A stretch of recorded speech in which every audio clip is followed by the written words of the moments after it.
Here's a fly ball out towards center field. This one's going back, and this one is gone! Taylor gets this one out towards center field to the short part, and it's a grand slam! That's a floater. Out to short. And it's booted off the shortstop's glove! Just like they do from Hollywood. Caladros, the 3-2. Swing and a miss! And the Audubon Great Wave have upset the Kingsway Dragons!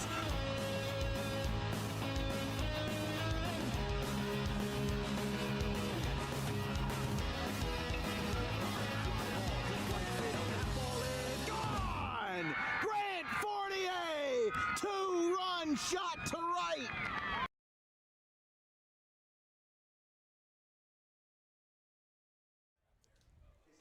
From Washington Township High School for the second week in a row, it's Classic Division football here at the top echelon of South Jersey big school programs. It's the Timber Creek Chargers versus the Washington Township Minutemen in our fan vote game, the last Friday night game of the 2025 regular season. I'm Dan Wilkins. I'm joined by Vincent Vogt on the call. Ben Wilden is picking up the production here this evening. 400 plus of you voted for Timber Creek at Washington Township tonight, and it should be a good game between a Timber Creek program still looking to rebound to close out the 2025 season. They've lost 4 straight. Meanwhile, Washington Township 8-0. They are looking to complete their first undefeated regular season since 2001 in 24 years. And with the 8th-year head coach Mike Schatzman, this seems like no better night to do it. Absolutely. This is something where, I do think and I do see a possibility of this being a feisty game. Of course, Timber Creek right now at the 2-6 position, trying to basically be problems for teams going down the line. Of course, Washington Township, what better game would it be to disrupt the team trying to go undefeated for the season? It's the last regular season game of the season. And, of course, past 2 games for Timber Creek, the offense hasn't necessarily been seen. Of course, only putting up on the board 14 points total in their past 2 games. So still, this is going to be something quite interesting, but it's going to be hard, of course, going up against a Washington Township offense, which has only allowed 4.5 sacks this entire year. Getting pressure on Washington Township has been an issue, and of course, they have put up, 6 of their past 8 games. They have put up 20-plus points on opponents. 5 of their last 8 games, of course, have been 30 and over in terms of the difference in scores right there. Washington Township has been an absolute train. We'll see what happens coming up tonight. We'll take a quick break. We've got the national anthem coming up.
National anthem performed by Vivian Laliberti, the Washington Township senior.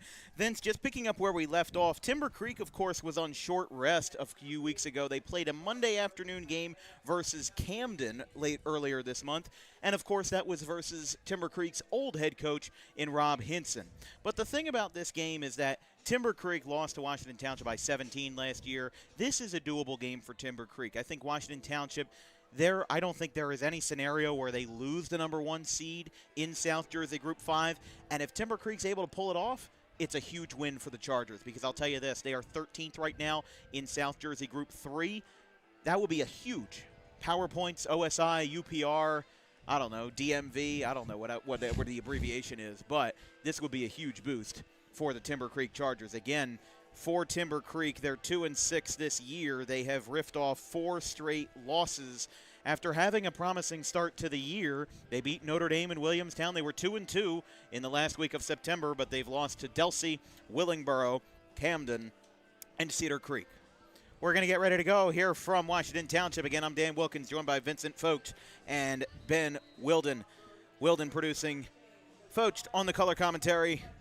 We're almost ready to go, and we hope you're ready for a fun Friday night as a grounder kick by Timber Creek is picked up a little bit hastily that time and rolling through. It'll be stopped.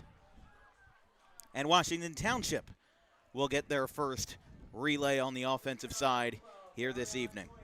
Yeah, so this is something right here for Washington Township. Again, like I mentioned prior in the pregame, which is going to be quite interesting. This is a tough front already. Again, 4.5 sacks have been that have been allowed through this year, and it's going to be quite interesting to see how Timber Creek can attack here, especially with that feisty mentality that we were just mentioning.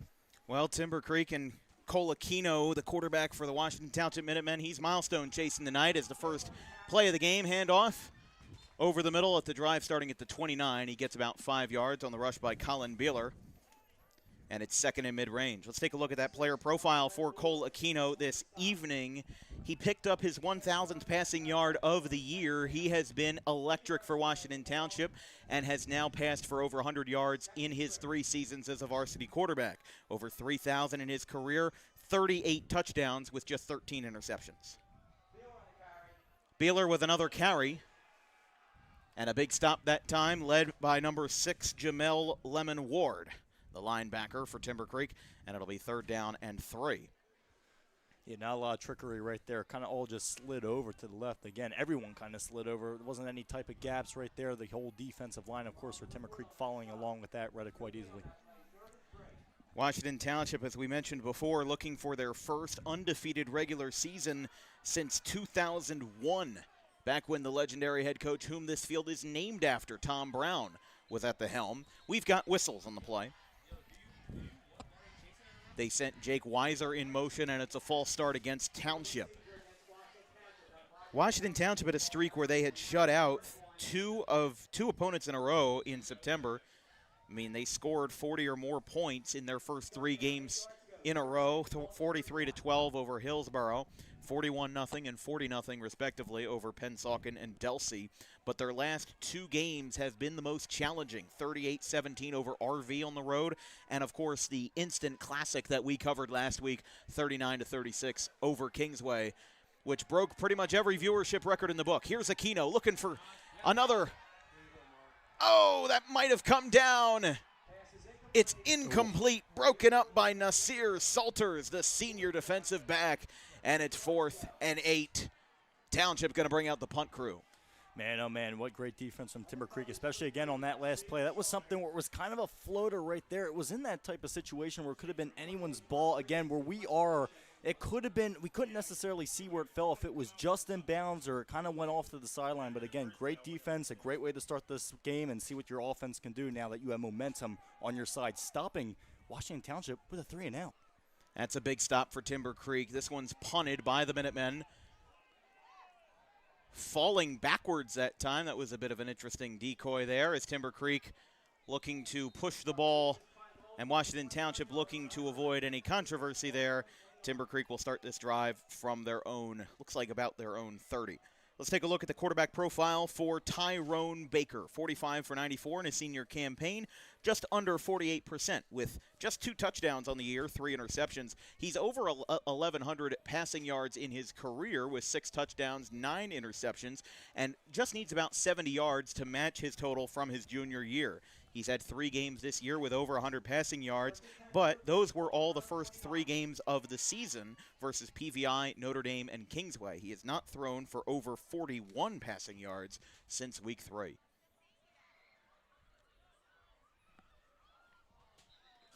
Oh, got whistles. Illegal procedure is the call against Timber Creek. That'll be a 5-yard penalty. Should be noted, they have number 37 lined up under the shotgun, and we do not have a 37 on our roster. First down, 15 yards to go. The ball to 24.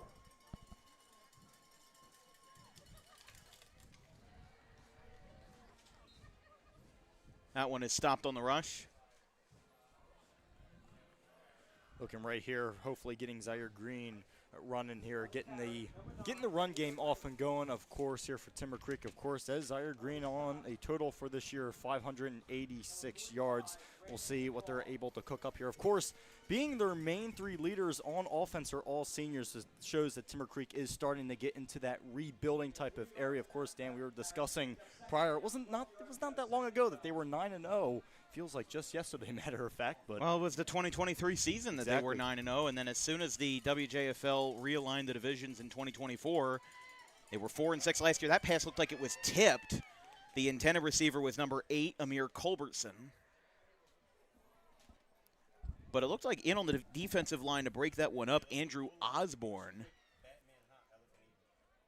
And then Paris Pratt ended up being the one to break it up on the defensive backside. But, again, if you're able to get into that defensive line, or rather past the defensive line, and be able to tip a pass, could definitely set up room for interception. We talked about last week.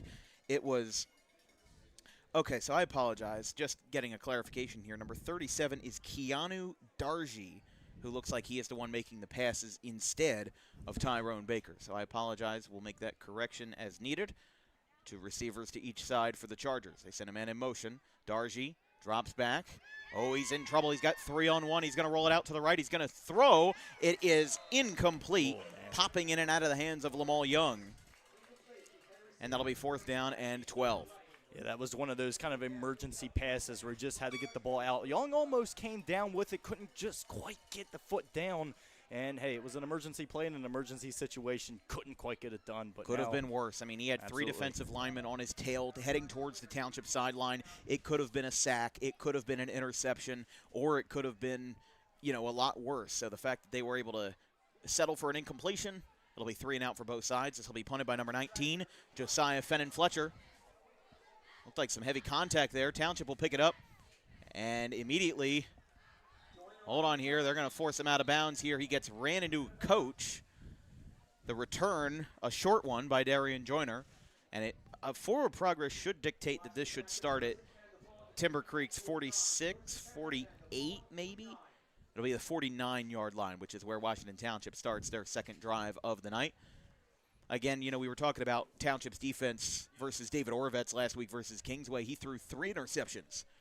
He doubled his total from the entire season versus Washington Township. And Colaquino was not guilt-free either. He also had 2 interceptions during the game, a game that was riddled with turnovers, ended with a 39-36 final, a thrilling final, which saw over 650 viewers tune in concurrently and over 4,300 total.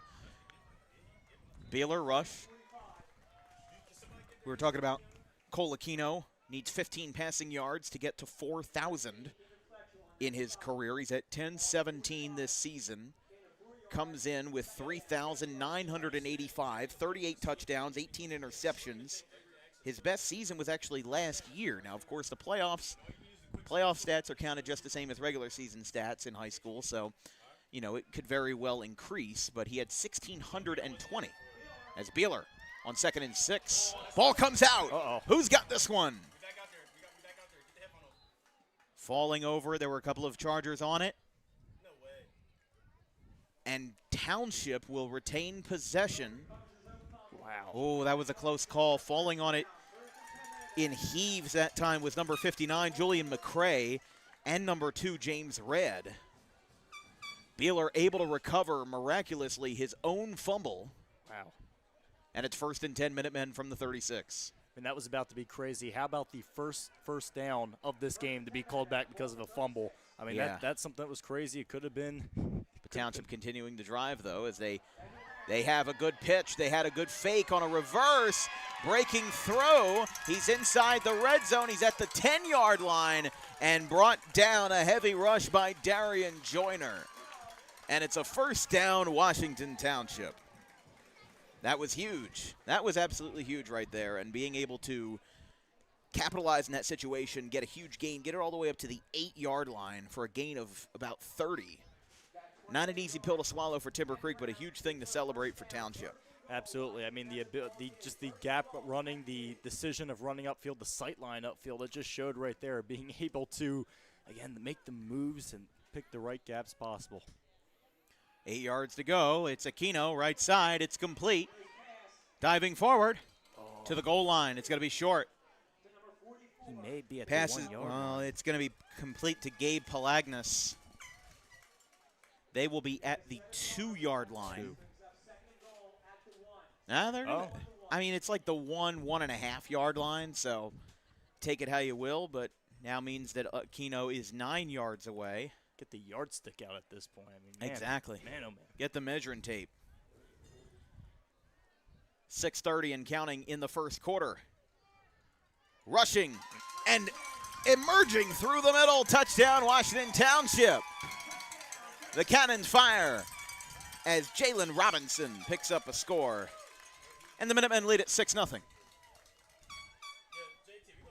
What a play right there. Of course, Washington Township utilizing that run game. That was kind of what got them down here in the first place, of course, and something where they were constantly able to execute. Of course, the great run that started it, now leading them up. Of course, great pass to the 1 yard line, and here we are.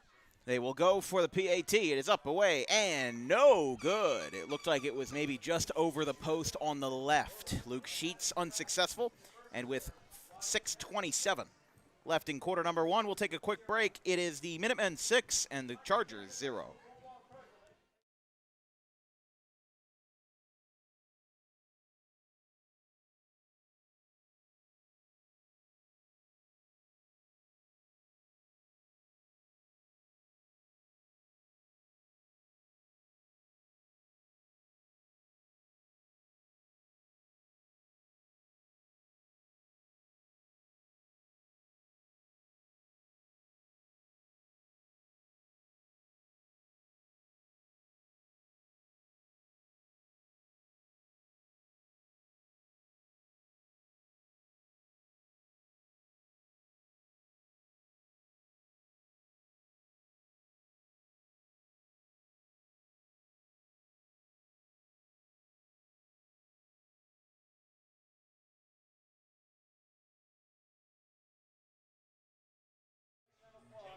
Six 0 Washington Township. They lead halfway through the first quarter.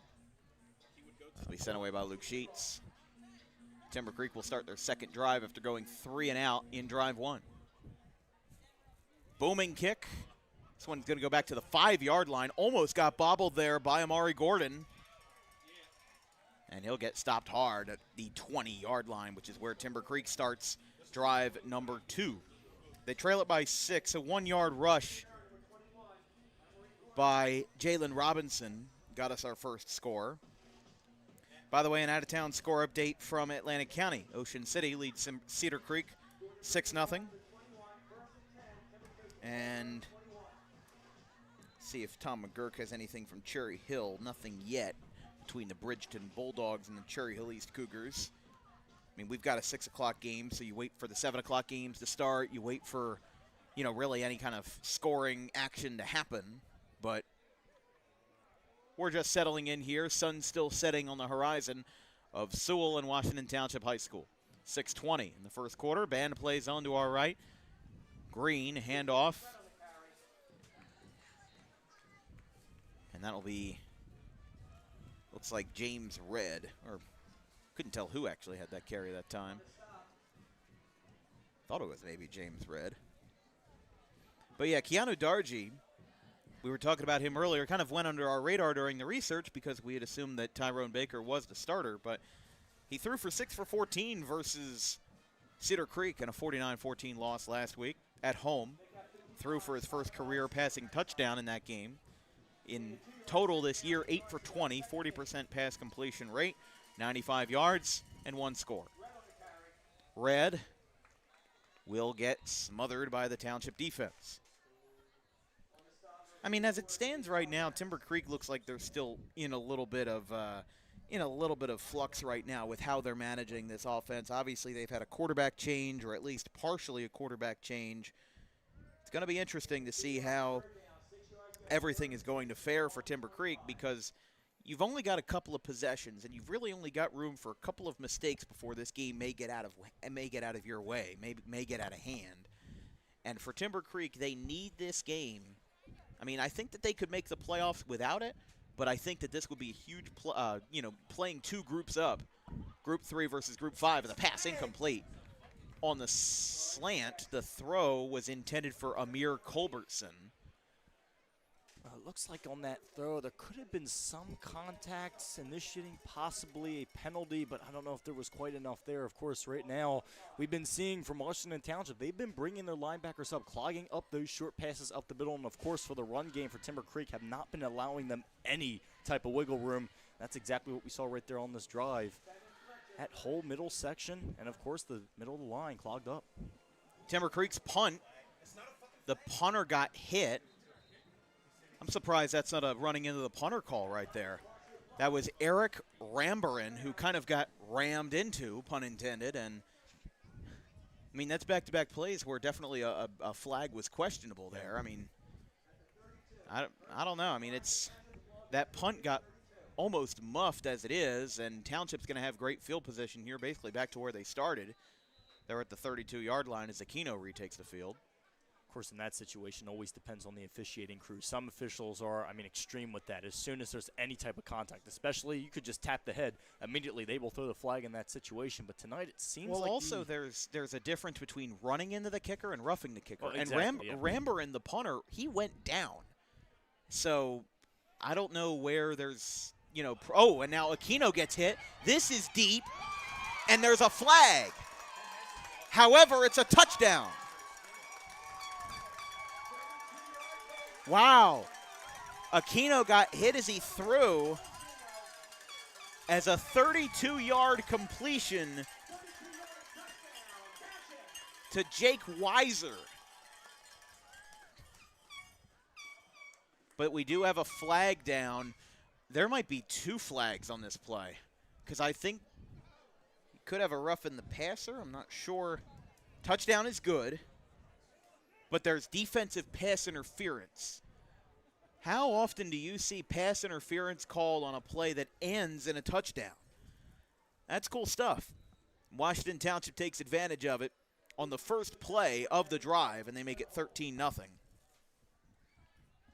Kick is up, away, and good.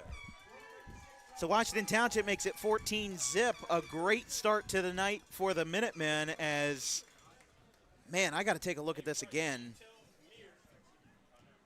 Again, 13-0 because it's PAT. Well, he missed the first PAT. Let's take a look at this one more time. I mean, just for the sake of argument, I mean, you could say, I would just want to see where Aquino gets hit here. Yeah, I think he just got hit as he threw. I think that's legal. And then let's watch for PI here. Runs in the back of him. Yeah, I think that was enough for defensive pass interference. You can see the referee right there called it. But that was enough. First of all, I need to figure out, actually need to see who made that catch. Couldn't tell if that was Jake Weiser or not. I can't tell. Unless that's, it's always difficult to tell. Maybe that was I don't think that was Dombrowski. Not sure. Might be Paris Pratt, I believe. So 13-0. First quarter, Washington Township already looking like they're good. Defensive pass interference moves this kickoff ball 15 yards to the 50. On the DPI call and the touchdown, actually moves it up all the way to the 45. That one will go into the end zone for a touchback. Well, like you were saying here, Dan, this is a opportunity where Timber Creek, especially here on this drive, they need to get something on the board before this game gets strung out of, goes out of hand, basically. I mean, again, it only took one play for them to get back into the end zone once again. You're kind of in that odd score area, of course, because of that missed extra point. But, of course, at this time, I mean, sometimes that missed extra point is all that they really need in terms of coming back if there is a close game that ends up transpiring. Crazier things have happened, and, I mean, listen, this window for Timber Creek in this game is going to be a very critical window in this drive. I mean, if they don't score here, I think that Washington Township, if they come back and if they score, going to be very difficult for Timber Creek. It's not going to be impossible, but it's going to go from, you know, mild danger to critical danger. That is a great stop by the defense. Jalen Robinson comes up to stop James Red. It's a loss of 3 yards, and they're all the way back at the 16. I mean, that Washington Township defense is just, they're hitting them in every single way that they can. I mean, I just have to think they got to pass more. I just have to think that you should pass more in this situation. I mean, it comes down to a scenario of you're already down by two possessions. You're already down 13-0. You have to think in this scenario, how bad do you want it? You know, are you just going to keep running and running and running, or are you going to be ambitious? Because in a game like this where Washington Township seems like they are the favored team in a 2-6 versus an 8-0 matchup, you want to be bold. You want to stick out from the rest of the pack. And if that means taking a little bit of a gamble, then why not? Trips right for the freshman quarterback, Dargy. They have an end around as well. Dargy's in trouble, and he gets sacked in the backfield. Sack completed by number 53 for Washington Township, Jaden Sanchez. This is now going to be 3rd and very long. The ball is spotted at their own 9. The line of gain is at the 30. So a loss of 7 makes this 3rd and 21. Now, we have seen a 3rd and 29 conversion this year by Paulsboro. But I'm just saying, I mean, it'll be interesting to see if Timber Creek will be able to get out of a jam here. Dargy in the shotgun. They hand it off to Red, and he is stopped for a loss. That's going to be a loss of at least 3. And, I mean, it was already a dire situation. And now it shows up for 4th and 26. That they're at their own 7-yard line. I mean, this has been, absolutely crazy in what we've been seeing, of course. And as of right now, you're already seeing that Washington Township pretty much having 8 guys up on the line almost every single play, bringing those linebackers up, stacking the box. And, I mean, we even saw a couple plays ago, it looked like possible blitz action. So Washington Township pushing the pressure in a big way, laying it on hard. The punt is going to roll well on this turf. Creek will pick it up at the 46. That was picked up by number 54, Rodney Page Jr. And for the 3rd straight drive, Washington Township will start their possession in opposite field territory.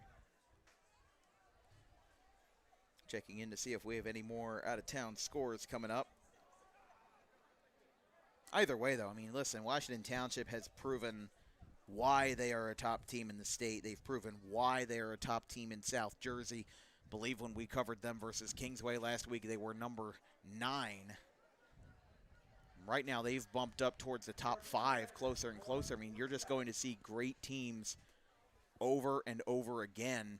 Washington Township's going to have a good playoff run ahead of them if they keep playing like this. Pass is caught. Darian Joyner on the catch. That'll be a gain of 7. Under 2 minutes left in the first quarter here on Dan Wilkins Broadcasting. Tune in tomorrow morning for our last regular season football game of the year.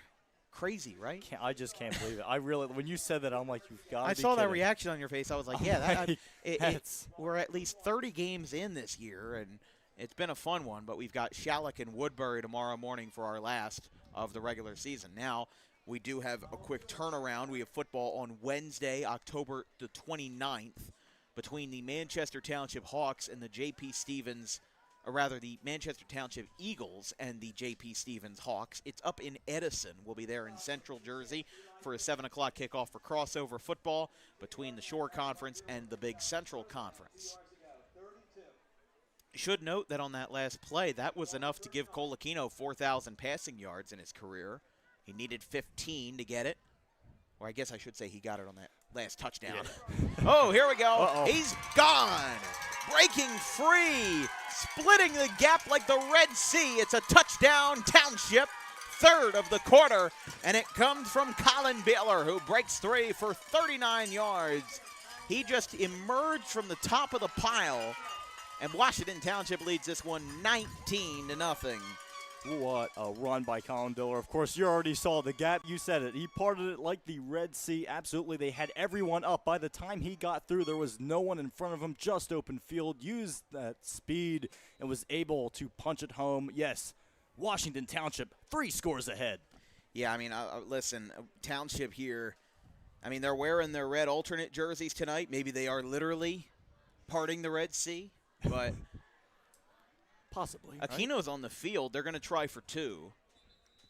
And now Washington Township calls a timeout. Let's take a look at this replay real quick of the 39-yard rushing touchdown by Colin Beeler. I mean, you just don't get much better than this on a play like this. You know, Beeler needed a great play, needed a great breakthrough. Hadn't heard too much from him tonight. You can see, you know, expecting the run on 3rd and short. Timber Creek was really lined up tight, and then it just was amazing how nobody got him, and he just was gone. Everybody was there, and that's how he got in the end zone for a 39-yard rush as Washington Township again burns their first timeout of the half. Kind of interesting to do it before a 2-point conversion, but I think that they were confused about a play or a setup, and if there's any time to burn a timeout in this situation, I guess it would be the first half as compared to the second. I mean, but, man, it's been crazy. I mean, right there, like you were describing that situation, they had everyone up. It was a very tight core. They had the box stacked. Well, at least they thought they did. But, again, the gap, he was able to find it, and it was just open field. Everyone was up. There was no one there, maybe a safety or two, but. Township going for 2. Aquino throws right side, and it's good. They go up 21 as Elliott Siebert picks up the 2 points, and it's an 8-point touchdown drive for the Minutemen. 43 seconds left in the first quarter. We'll take a quick break. It's the Minutemen 21, the Chargers 0.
Washington Township kicking off.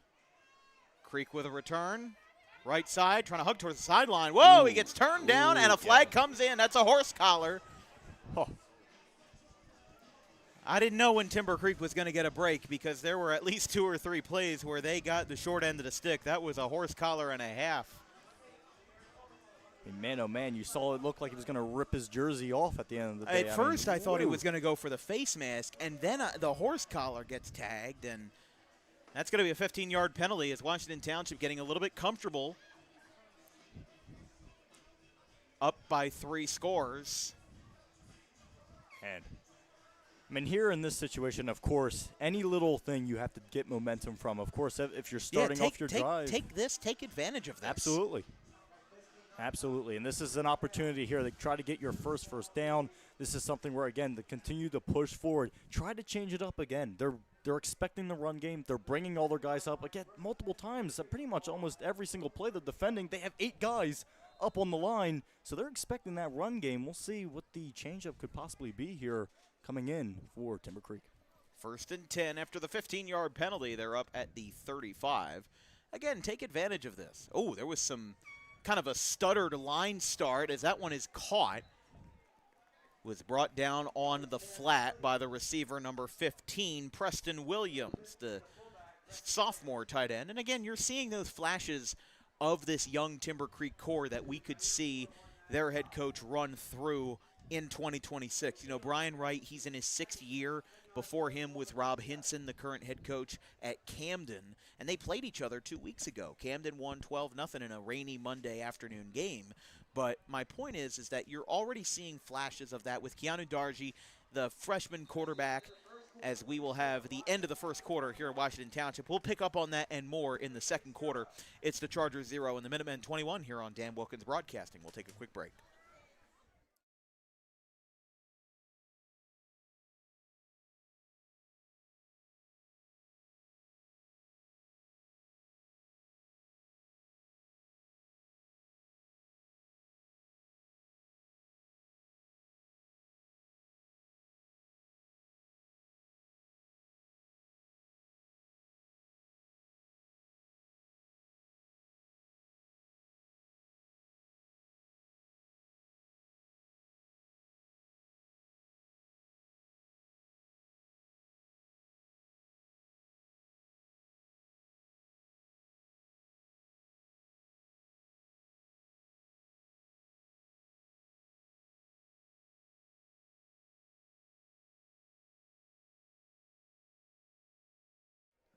On Dan Wilkins Broadcasting, this broadcast is brought to you by Rowan College of South Jersey at Gloucester County, the premier community college of New Jersey. Visit rcroadrunners.com for athletic recruitment and visit rcsj.edu for academic information. That's the view of Tom Brown Field, and that's the live view of Tom Brown Field. Timber Creek flipping the field here at the start of the second quarter. High snap to Darji. He hands it off, able to stay on his feet. This time, Red was not on the carry. He got about 3-4 yards, got up to the 41. Couldn't tell who emerged from the pile that time. It might have been Nasir Salters. It'll be 3rd and 7. Somebody's got it. Oh. The state banned those air horns many, many years ago, but Seems to be multiple. A little bit of a family of them, I think. I mean, I remember we did a basketball game one time where it might have been Salem and Pittman, where somebody had an air horn, and the refs immediately, all three of them, put their hands up. They stopped the game. Was it Holy Cross? I think Holy Cross had that problem, they had it too, I think, yeah. Where, a good block by the left guard that time. It's caught by Red. Big contact at midfield. Red picks up a first down. Tackle made by Isaac Para. And Timber Creek has their first offensive first down of the game, and it comes on the second play of the second quarter. Well, there you go. Again, the big boys up front, they don't get enough credit, but that definitely was a great block, of course, to allow that to happen, basically allow that whole entire play to happen. Of course, now Timber Creek getting the run game going once again, but still, we'll see what happens as this drive progresses. You want mix-up kind of in there with passes and, of course, rushing. You want to kind of back Washington Township off from having 8 guys up on the line, trying to bring some, I guess you could put it in terms of confusion. You want to get momentum going. You're at midfield. Let's see what they can do. And I was just about to say, you can't afford to make mistakes, and Keanu Darji is able to fall on a high snap, and with the line of scrimmage being at their own 49, this is going to be a loss of at least 15 yards. They're going to be back to the 32-yard line for a loss of 17. Wow. That is a big break for Washington Township, and Township didn't need the breaks. You can't give that to them. I mean, listen, their offensive line, I've actually liked how Timber Creek's offensive line has run. They've kind of funneled everything in, and I like that because Township's defensive line, it's not like a massive defensive line. So if you can just beat them out with size, you can give yourselves a chance. But got to get the ball out of the pocket quickly, and now that ball is loose. Second in a row. Who's got it this time? It is again recovered. I think James Red fell on it that time. This is going to knock them back further. It was already 2nd and 26.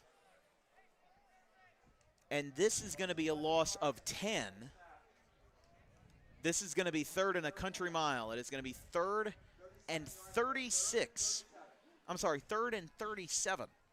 Line to gain for the first down marker is all the way at the opposing 41. It's not impossible, but they would need a deep ball to get this one off. We'll see how much they're willing to risk it here. They've got trips right, as they have before, but back-to-back high snaps. This time, it's a little bit low. Red on the carry, gets tripped up at his ankles. Gets about 3 yards, and it might not even bring them within 30 yards of a first down. An unfortunate drive. Timber Creek had a lot of promise there. Yeah, they got a 15-yard penalty for the horse collar. Then they got a first down with Red on the carry. And then that happened. I mean, listen, he's a freshman quarterback. I'm trying to figure out the number of the center, but there's just mistakes that can't be made, and that's one of those right there. Popped up on the punt by Rambaran. Oh, it's going to hit the Timber Creek player in his back, number 35. That was Valentino Landolfi, and it's a good thing Township wasn't in that area, because if he was, that would have been an even worse mistake, just like Pensgrove from last year. Township takes over for the 4th straight drive in their own half. 8:02 left in the first half. It's Timber Creek 0, Washington Township 21. Again, tune in on, I believe we have the crossover football game on Wednesday. We've got to try to figure out where our soccer plans lie for Monday and Tuesday. Of course, playoffs for boys soccer start on Tuesday, November the 4th. And then girls soccer playoffs, first round, are on Wednesday, November 5th. They send Jair Moore in motion. They get the jet sweep off, left side. This time a big stop made by number 3, Nasir Salters. And if you can keep making stops like that, that will be a key factor for Timber Creek. Limit Washington Township to no yards. As best as you can do. If Washington Township gives you the opportunity, you have to close in quickly. They haven't been closing in quickly enough on the defensive side, and they've just been leaving pockets of air for Washington Township to get different kinds of yardage. And, well, we've seen a lot of big plays here in the first half. Beeler. That is stopped for 2 yards. There we go. Now we're starting to see Timber Creek step up slightly right here. Of course, right now what happened with the offense, again, it was kind of those mistakes, those typical mistakes that can't quite happen again. Things that you see happen, high snaps, being able, receiving the snap, kind of fumbling it around a little bit. But if your defense can step up right here, this is one of those situations. You got to call a timeout and get your guys over and say, all right, let's calm down. Let's take a deep breath real quick and to get them back online once again. Remember, this game is still very much in range. They've scored 3 touchdowns, so 3 touchdowns ahead for Township, but still an opportunity here. Here's Aquino in trouble, breaks through the line. He gets hit hard, and James Red rips him down. Man. 4th down. That's a big stop for Washington, or rather for Timber Creek. First sack of the day against Colaquino. And you now pick yourself up a situation where Township will have to decide whether they want to be greedy and go for it on 4th and 9, or whether they want to punt. I would say punt, but they're keeping Aquino on the field. You're up by 3 scores. It's midway through the second quarter. I don't know if I'm trying to give a little bit of grace or what, but they're keeping Aquino on the field. I'm certainly surprised by that. And Timber Creek's defense will have to respond accordingly. Line of gain is at the 34. Aquino stepping in through. We've got multiple flags in every which way, 6 ways from Sunday. And this is going to be a hold on Washington Township. Now, I believe in this situation, if you decline the penalty on a 4th down hold, it's a turnover on downs. I think that's right. I believe so. But, man, still, what a stop for Timber Creek. Of course, yes, opposing teams' defenses don't get to Aquino too often. Again, we spoke about it in pregame. Yeah. Absolutely, back-to-back. This is something we're coming into this game. They only allowed 4.5 sacks. Washington Township, that is, their offensive line, 4.5 sacks. That is it coming into this game. Well, let's just say a team like this, Timber Creek, knocking on the door saying, hello, we're going to get 2 right there. We're going to knock that number up a little bit. Well, Timber Creek will now have to respond with 6 or more points here with 5:49 left in the second quarter. They start the drive from their own 43. This is a keeper by Dargy. Gets about 3 yards. He's up at the 47.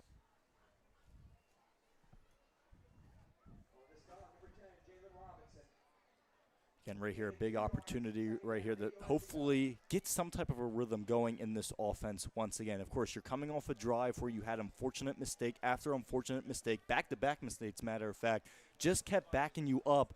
Next thing you know, it looked like there was kind of spots where the run game was starting to show off, but of course, those mistakes kind of covered it up. We'll see what happened right here. We'll see what happens, right here.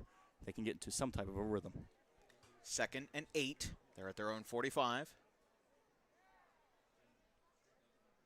Trips left this time for Dargy and the Creek offense. Rolling back, that pass is tipped and incomplete. Township unsatisfied that they could have had an interception that time thanks to Andrew Osborne, the senior. But it's now 3rd and 7. Checking in on out-of-town scores, Cherry Hill East leads Bridgeton 8-0 at the end of the first quarter. Jalen Green had actually now it's 15-0. Josh Greenberg had a 94-yard quarterback rush. Chris Baker, our good friend, will be at Pleasantville and Gloucester, 7 o'clock kickoff for them. A handful of 7 o'clock kickoffs tonight with this being the last week of the regular season. Some teams settling more into the fall schedule.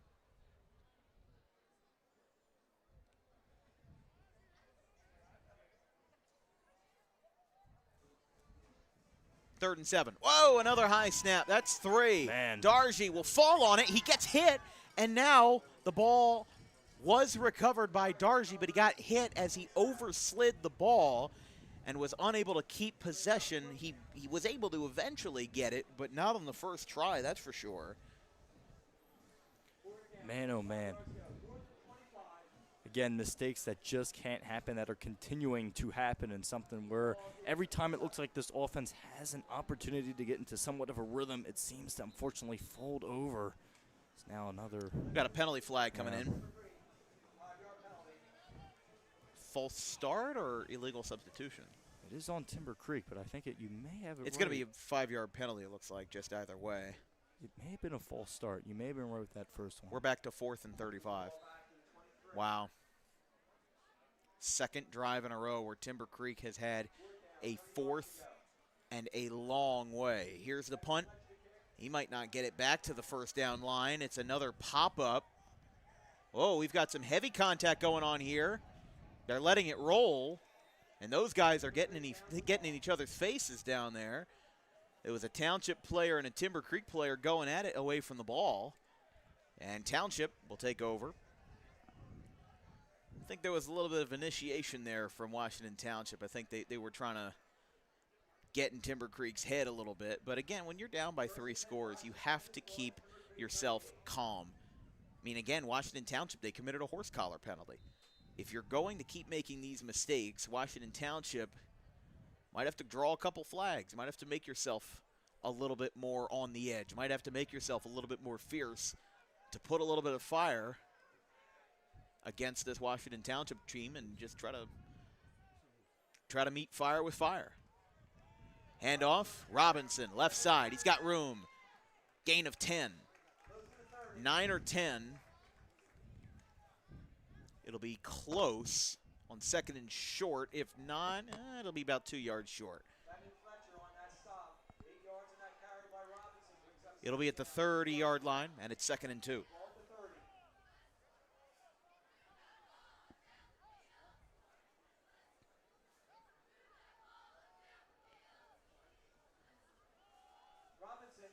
Robinson hit hard, spinning, moving forward. And he's got a first down easily and then some for the Minutemen. Yeah, it looks like right now Washington Township, they're kind of running it smart right now, getting the run game going. Of course, with the run game going means the clock is going, and that is something that we've been seeing right here. Of course, they are picking up positive yards on it, so if you can run the clock, get that going, of course, into the half to continue to as well move down the field the same type of way, right? You're still moving down the field. You're wearing time off the clock possibly to go into this half with, let's just say, holding them to Here's 0 a points. handoff. Trying to push forward here. Whistles come in. Want to keep him on his feet there to avoid a personal foul. It'll be a gain of 6. Inside the red zone now at the 18. If you're Timber Creek, now you have to be thinking damage control with your clock management. You have to be thinking here, keep them off the board, and keep that clock running. Obviously, the clock is not in your destiny. Keep him up as long as you can. I mean, don't let him get any yards, but, the longer that this drive lasts, higher there's a chance that Washington Township could score. You've got 2 minutes left now in the first half. 16 yards to go. They could run out of time if you play your cards right, but you just have to get there first. Send a man in motion. Aquino drops back, throws over the middle. It's a high arcing pass, and it's caught. And there you have it. There's touchdown number 4 of the first half as the pass made to Jake Weiser brings it down, and it's 27-0. Washington Township putting up a statement. 2 touchdowns in the first. 3 touchdowns in the first. They now finally pick up their first of the second quarter, and it comes in the last 2 minutes of the half. Yeah, absolutely incredible play. Weiser with the past 2 touchdowns, of course. A beautiful floater right there.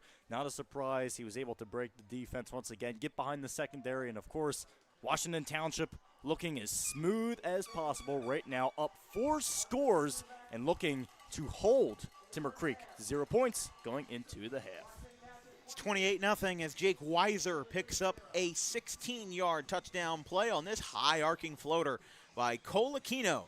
Gets it into the front of the end zone, and the Minutemen are up 4 scores. How appropriate for the Minutemen. 4 scores and 2 quarters to go.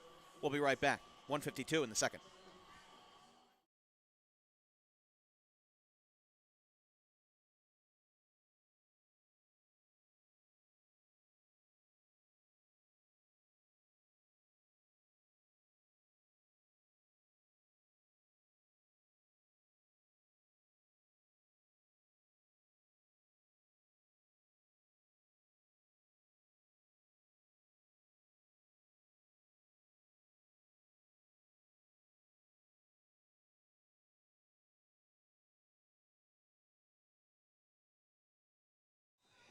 Here at Washington Township, it's the Minutemen 28, the Timber Creek Chargers 0.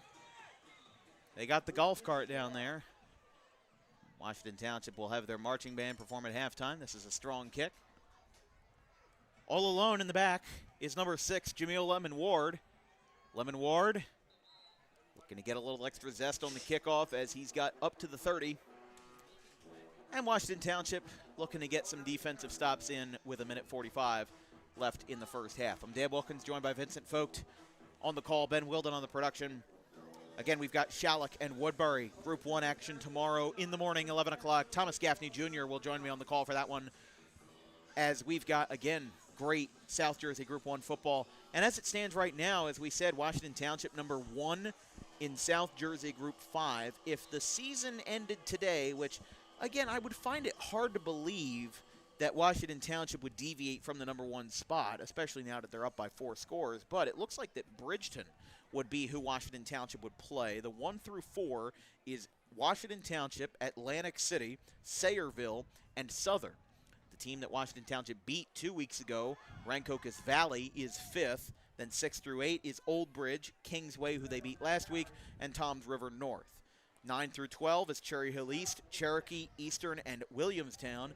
And then 13 through 16 is Hillsborough, Freehold Township, Howell, and Bridgeton. The first 4 out are Trenton, Franklin, Hunterdon Central, and Jackson Township. And then in South Jersey Group 3, as it stands right now, Timber Creek is currently in the 15th position.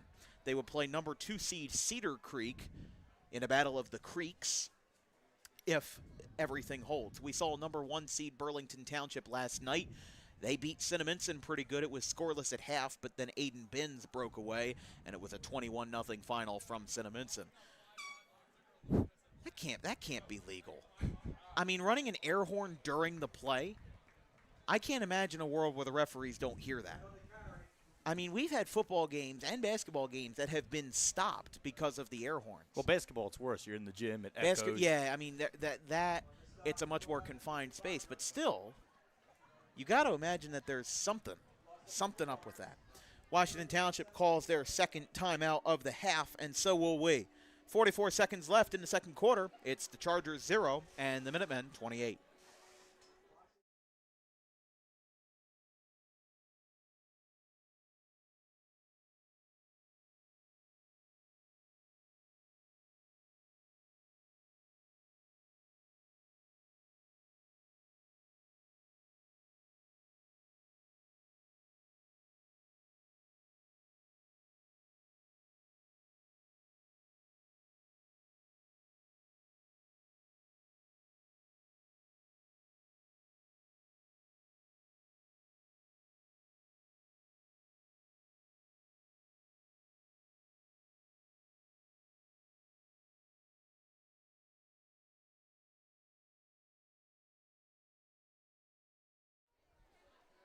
28-0. 44 seconds left in the first half. Some cop lights going on down there. 3rd and long, 3rd and 17. Whoa. He lets it fly. He's got some room, but it's way too overshot. Talking about something going on over there. As long as it's not by my truck. Well, my car is parked down there, so I hope it's not parked illegally. I don't know. Don't see anything down there. My luck, I'll get a ticket on my one. That'll be my luck, but. Yeah, I don't know. Yeah, I don't know what's going on with that. Yeah. 4th and 17, 37.5 seconds left. Looks like right there, Timber Creek tried to go with the hero play. Look out. Something. Oh, oh, wow. Oh, there it is. That punter got killed. Now that's going to be running into the kicker. That was number 18, Carmine Martino. So that will be a roughing the kicker penalty against Washington Township. So that will extend Timber Creek's drive, it looks like. So I mean, he basically clotheslined the Timber Creek punter right there. Oh, it was, I mean, it's, no question. If that wasn't a penalty, I don't know what is anymore, because, I mean, this is something where the physicality is coming out. Washington Township obviously getting more comfortable, and we saw it, of course, here with the horse collar, right? That was another example. But right now, Timber Creek, you want to get points. You want to try to get something on the board. You can't go into this halftime with nothing, especially since Washington Township, they start with the ball. So this could be a perfect setup for an absolute massacre if Timber Creek doesn't try to get some momentum going here. I get you only have 28 seconds or so left, but they'll have an automatic first down from the 37-yard line. Tarji handoff. Gets about 2 yards. Timber Creek does have all 3 timeouts remaining. Yeah, I think they may just Stay tuned for the Dan Wilkins Broadcasting halftime show. Or, I'm sorry, the halftime program, the DWB Archive show, where we show you the best of the best from the first 4 years of Dan Wilkins Broadcasting. Walk-off hits, game-winning shots, and much more. As at the end of the first half, it's Timber Creek 0, Washington Township 28. Minutemen in their red alternate jerseys having one heck of a night as they score 4 touchdowns, 3 in the first quarter and 1 in the second. As Colaquino surpasses 4,000 passing yards in his career, and it's been a great first 24 minutes for the Minutemen. They'll need one more score to go up to the to the running clock threshold in quarter number 3. We'll take a quick break. We'll be back in about 15, 20 minutes. Stay tuned now for the Dan Wilkins Broadcasting Archives program.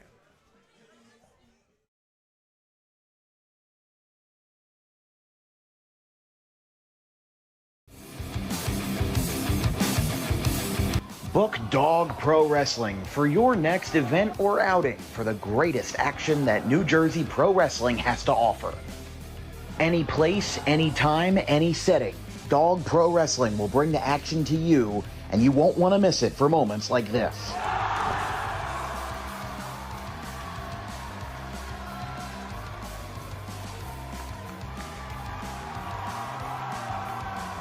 But don't just take it from me. Take it from Max Mundo, the Dog Pro Wrestling ambassador. This is Max Mundo with Dog Pro Wrestling. Are you a civic organization, sporting club looking to fundraise? Then look no further to Dog Pro Wrestling. We do grand openings, corporate events, and much more. And why not from some of the wrestling talent themselves? I'm Vinny the Fixer, and I'm the champion of Dog Professional Wrestling. If you want to book the best, come see us. We're the cream of the crop. We'll come to any fundraiser you can think of. Just name the place and we'll show up. This is the upstanding Dylan Mesh, and for the entirety of my professional wrestling career, dog wrestling has been a mainstay for where I like to wrestle. So you can believe me when I say that it is quality. And I'm upstanding. I'm the only opinion you need. Yeah! It's your boy Gabriel Hodder here with my man Matthew Oman, and if you want your events to be all fight, no flight, then book Dog Wrestling so you can witness true primal fear. Woo!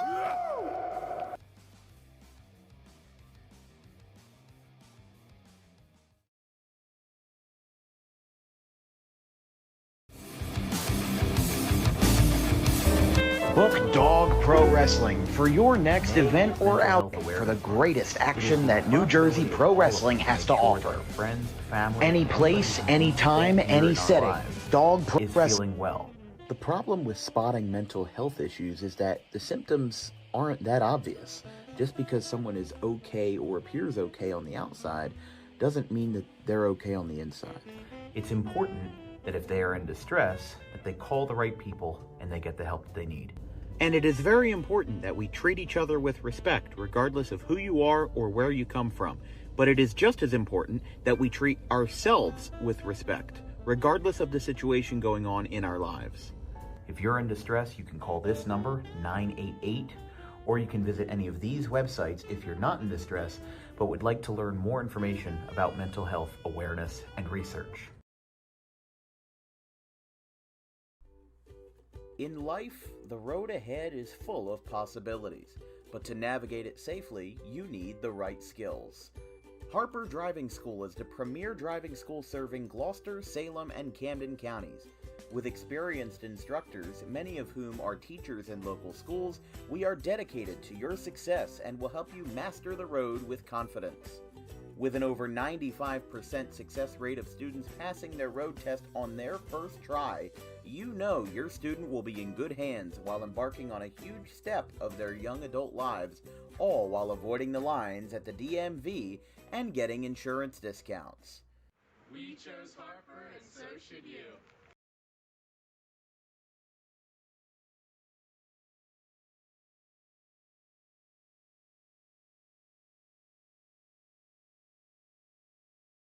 Jersey is the number 2 seed. As we said, they beat Manville 19-0 in the first round, which was even larger than Audubon's 16-0 win over Paulsboro as the 1 seed in the first round. That one's hit out towards center field straight away. Oh, she misjudged it. Got over her head in center field. Now this one's got a chance to be 3 bases for Spire.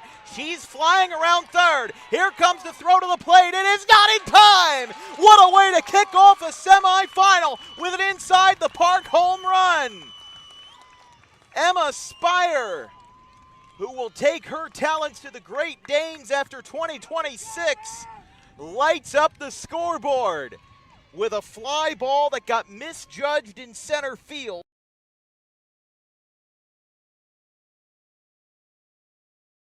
And it gets past everybody. Graham will go back to position with no goal scored. They'll count down the time out loud here. Out to the left. One final shot, and it gets through. How about a buzzer beater? How do you do? It's a lead extending goal for Justin Lewis.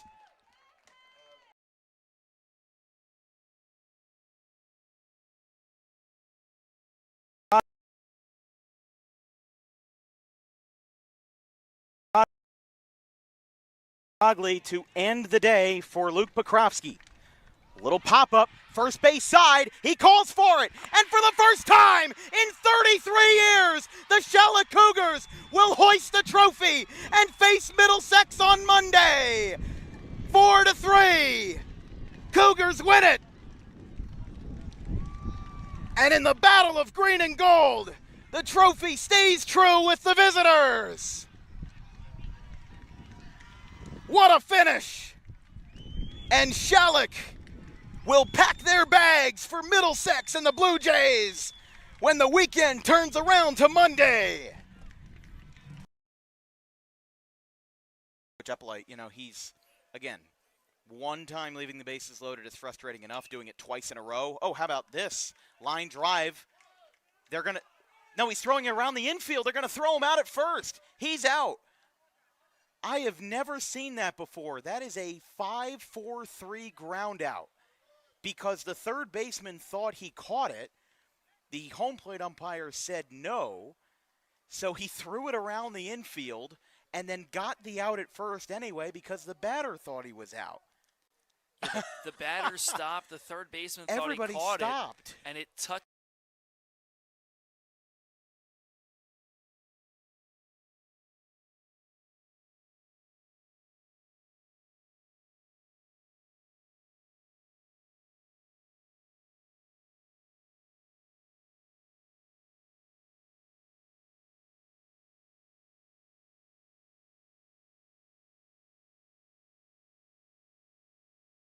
And Argabright with a full count.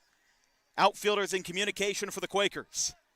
Everyone's looking around in a tie game, bottom of the 6th. The 3-2 payoff. Ground ball. It's going to get over the head of Tolbert into left field. That's a base hit.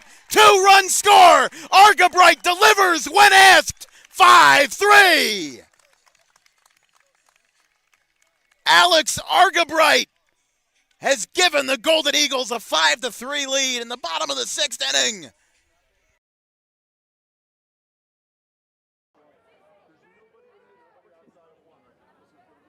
So after the holding call to be 1st and 20, as now rolling out to the right side, he's got a little bit of room to run on a QB rush. He's going to get a first down. There's no flags, and how about this for 61 yards?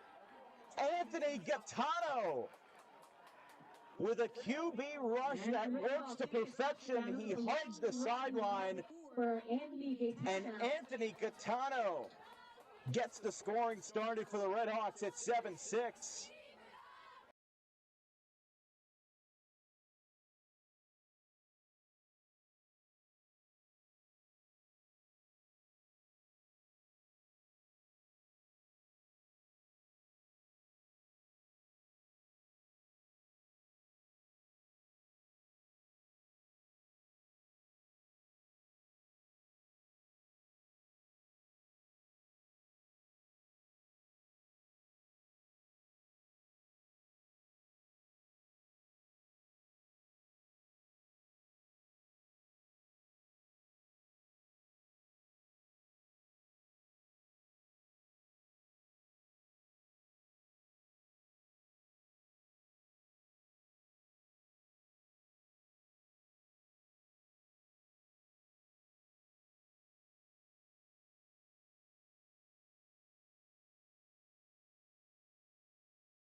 Welcome back. DWB halftime show. The scoreboard on the lower third pretty much says it all. Washington Township 28, Timber Creek 0. Second year in a row, the fans, they let us down. I'm kidding. But, I mean, listen, this game is pretty much decided at this point. Unless Timber Creek decides to make a run, it's not in running clock territory yet, but it's been a phenomenal performance by the Township offense. 4 touchdowns, 3 in the first quarter, 1 in the second.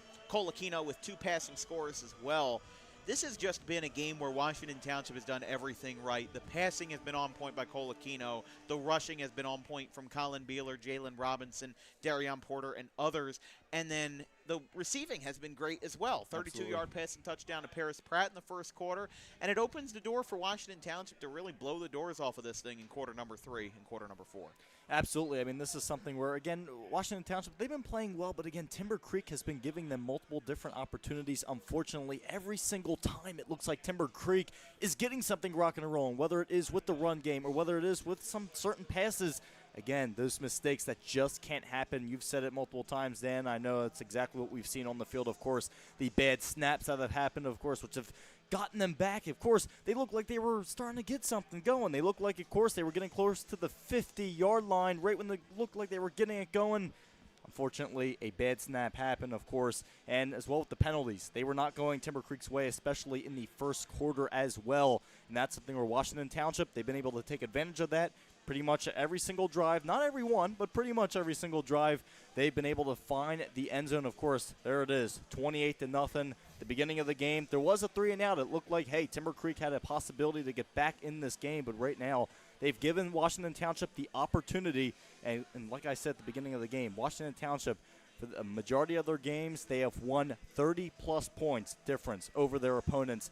Definitely something. 5 of 8 of their past games, matter of fact, have been won with 30-plus points. So if you give Washington Township the opportunity, they will take it to you. Right now, Timber Creek, they have something that they could possibly go off of. If you stop Washington Township here, they start with the ball. If you get them a stop and you get the ball back, could you have a possibility? You want to stop that running clock. That's big. So we'll just have to see what ends up occurring here. We'll see if they can get any momentum. The way I see it mathematically, if Washington Township could score 28 in the first half, Timber Creek could score 28 in the second half. Right. I think that, though, Timber Creek, they're, again, we mentioned it off the air, we mentioned it at the beginning, they're going through a bit of a rebuild. They're only 2 years removed from an undefeated 9-0 regular season. This is a far cry from that. 4-6 with Coach Fisher last year, 2-6, looking like a 2-7 regular season this year. I mean, listen, I'm thinking in this scenario, Timber Creek, they should not be afraid to pass more. Right. But don't bite off more than you could chew, right? You know, they have to get those snaps down. That's something that the center's got to work on. You know, I really think that Timber Creek would be in a much better position. They had 3 fumbled snaps that were all losses of 10 or more yards. Can't afford to make that mistake. They've had a lot of dropped catches. They've had a lot of runs that just haven't gone anywhere versus a Washington Township defensive line that isn't all that big. Creek's offensive line is bigger than Township's defensive line, just off the eye test. But Timber Creek definitely should try to make less mistakes and should try to maybe pass the ball more, maybe more in the pocket. Let's flip this camera back around. We are not going to it's kind of a trippy effect turning the camera around from the press box right onto the field, but we're ready to go. Quarter number 3. Here in Washington Township, return will be made by number 8, Amir Culbertson. Sweeps out to the right, and he will get shoved out of bounds around the 25. And we'll start the third quarter here on DWB here from Washington Township with, again, you know, I don't know how else to describe it except Timber Creek definitely looking like they're going to need a good stop. And I'm sorry, they're going to need a good break here. And then they're going to need to stop Washington Township in almost every drive that they have from here on out. They cannot afford to allow a score, especially without scoring first. If you remember the That was my mistake, of course, saying that Washington Township was starting. Oh, okay. That was my mistake, folks. I apologize. I barely even caught it. Can't Here's be a rush perfect. up the middle. Rush for 5 yards. But again, this is where the turning point can be. You know, their head coach, a veteran head coach in Brian Wright, can go into that locker room and say, hey, here's what we need to do. Here's how we fix it. Here's how we change things. They have to just be able to make that change. They have to be willing to change. and that is where Timber Creek is going to run into something in 2026.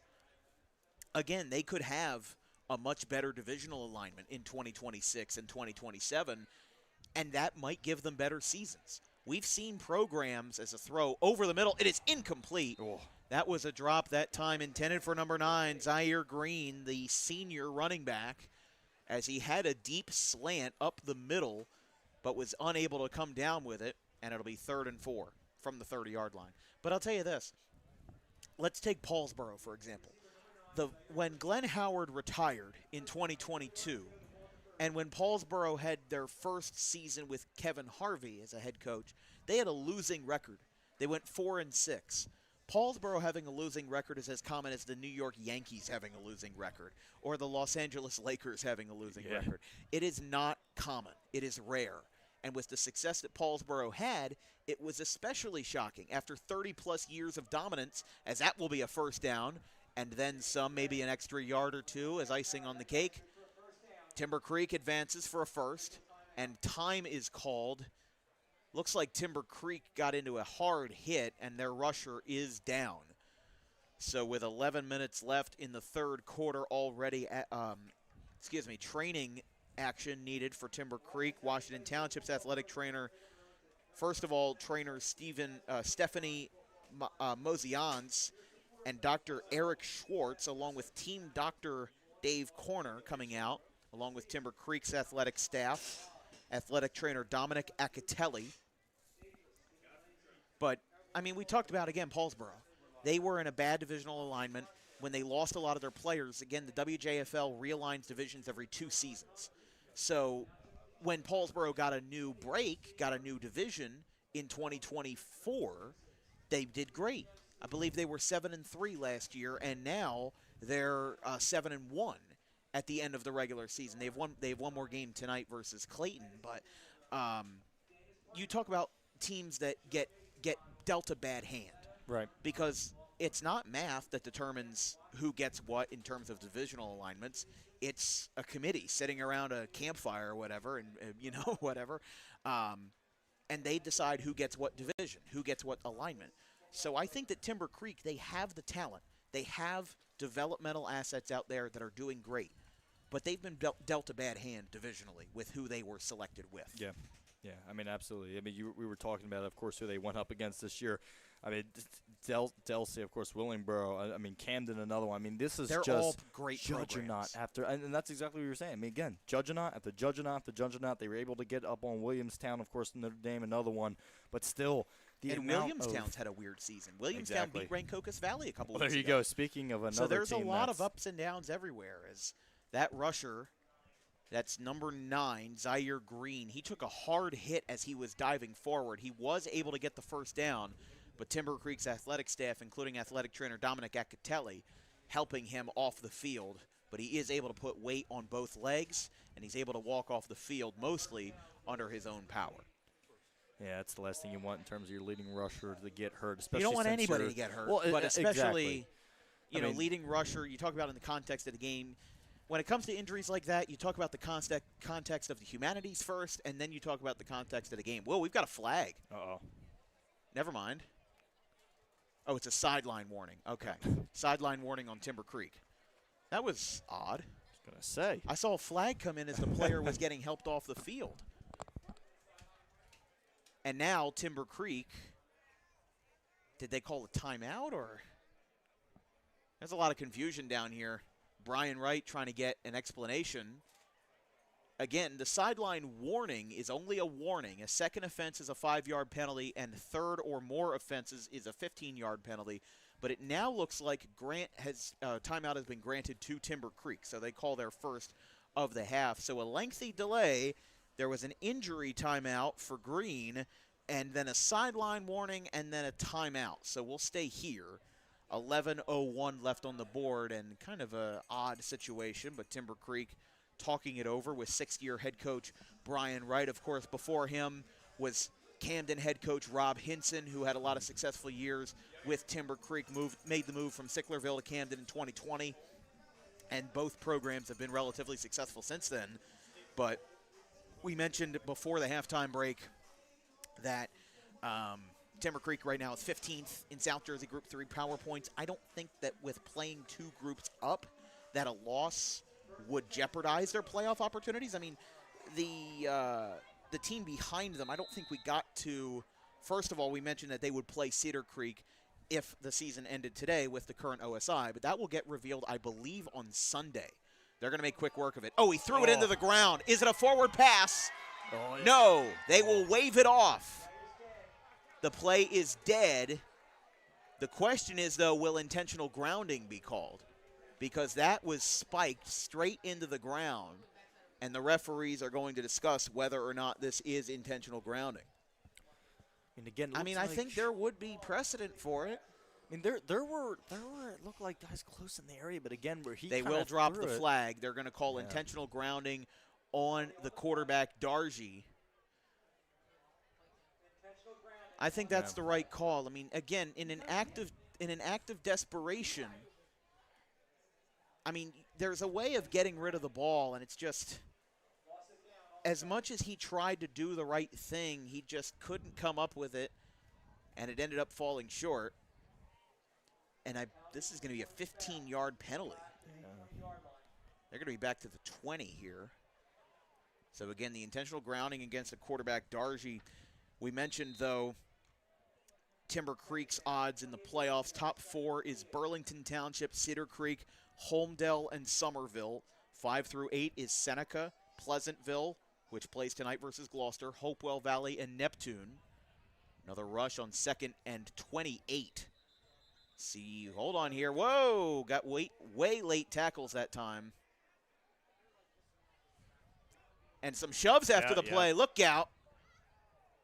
They got to separate these guys. Looks like it's not escalating too far, but I'm surprised you didn't see a flag come in there. I mean, not only were there a lot of late shoves after the whistle, but there was another handful of shoves after the whistle. Like a literal shove. I'm not talking about a tackling motion, but an odd situation. 3rd and 23. It's at the 24. Line again is at the 47.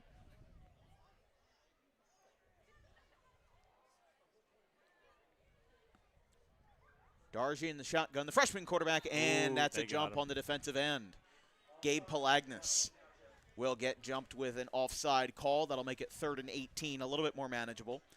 But in South Jersey Group 3, just closing out that talking point, Mainland, Ewing, Matawan, and Delsey are 9 through 12.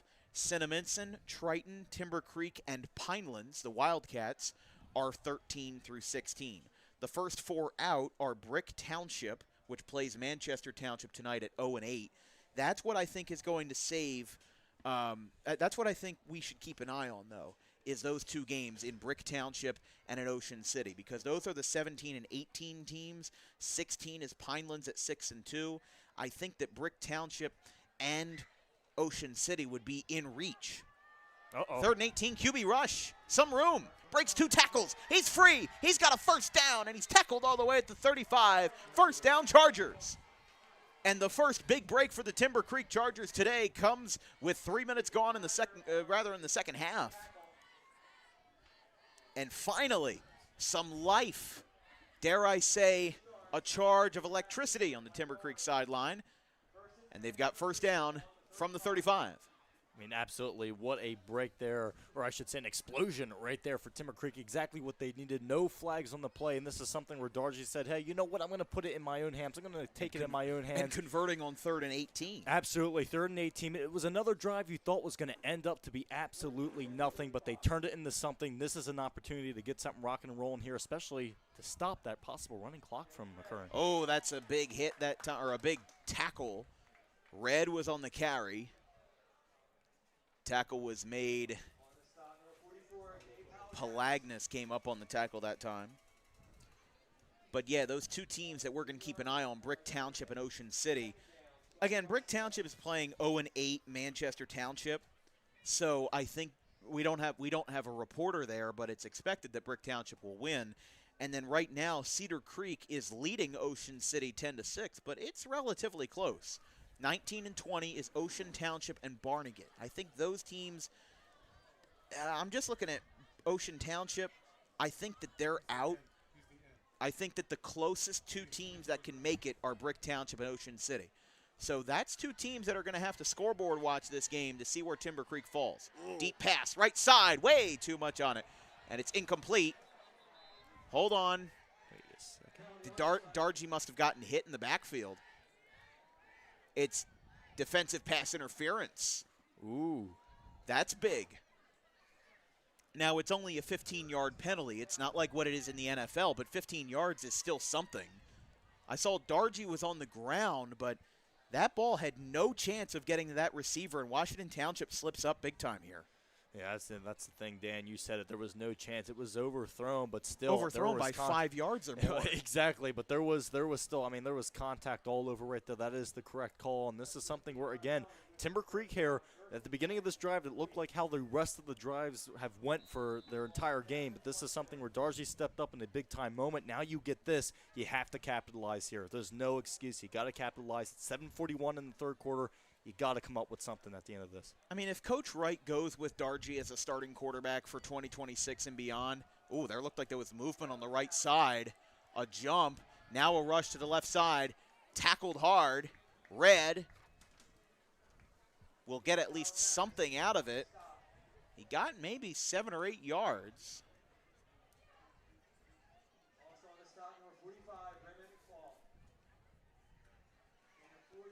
And it's looking like on these run plays, there's a little more motion, which is clearly confusing. Well, to a point, I should say. Washington Township, again, is where the pocket collapses. There's still a lot more movement. The run game doesn't seem to be as simple as it was. They seem to have some more movement behind the line of scrimmage, and has shown up big for them so far. 2 receivers. Actually, just 3 receivers out, 1 to each side. Township looking to get a good snap jump here. They read it well. They break through the line. Dargy dumps it off. Right side sliding. The pass is complete. Right side for about 4 or 5 yards. They were already at 2nd and 6 inside the red zone.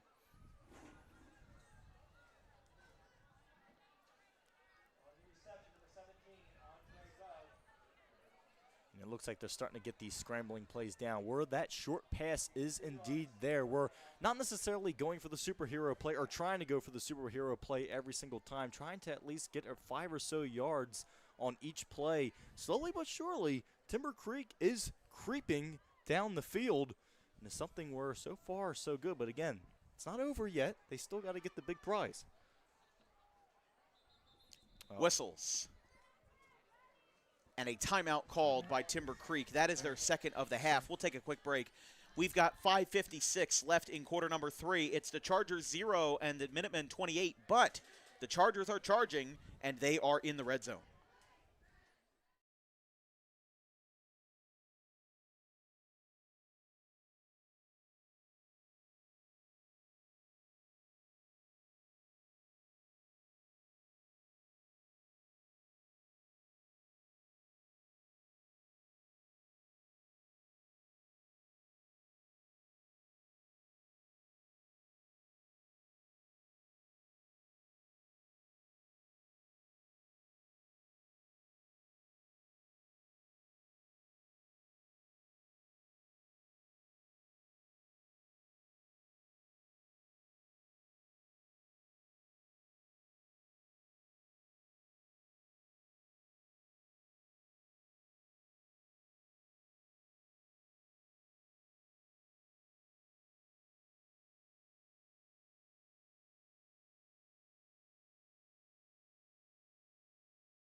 They got an opportunity.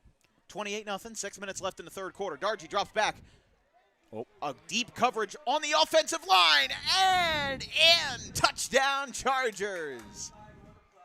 We have a flag down, and as the celebrations die down, it's a hold.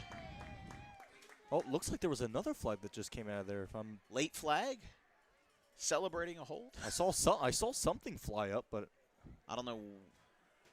Looking at that referee there, he's walking it back.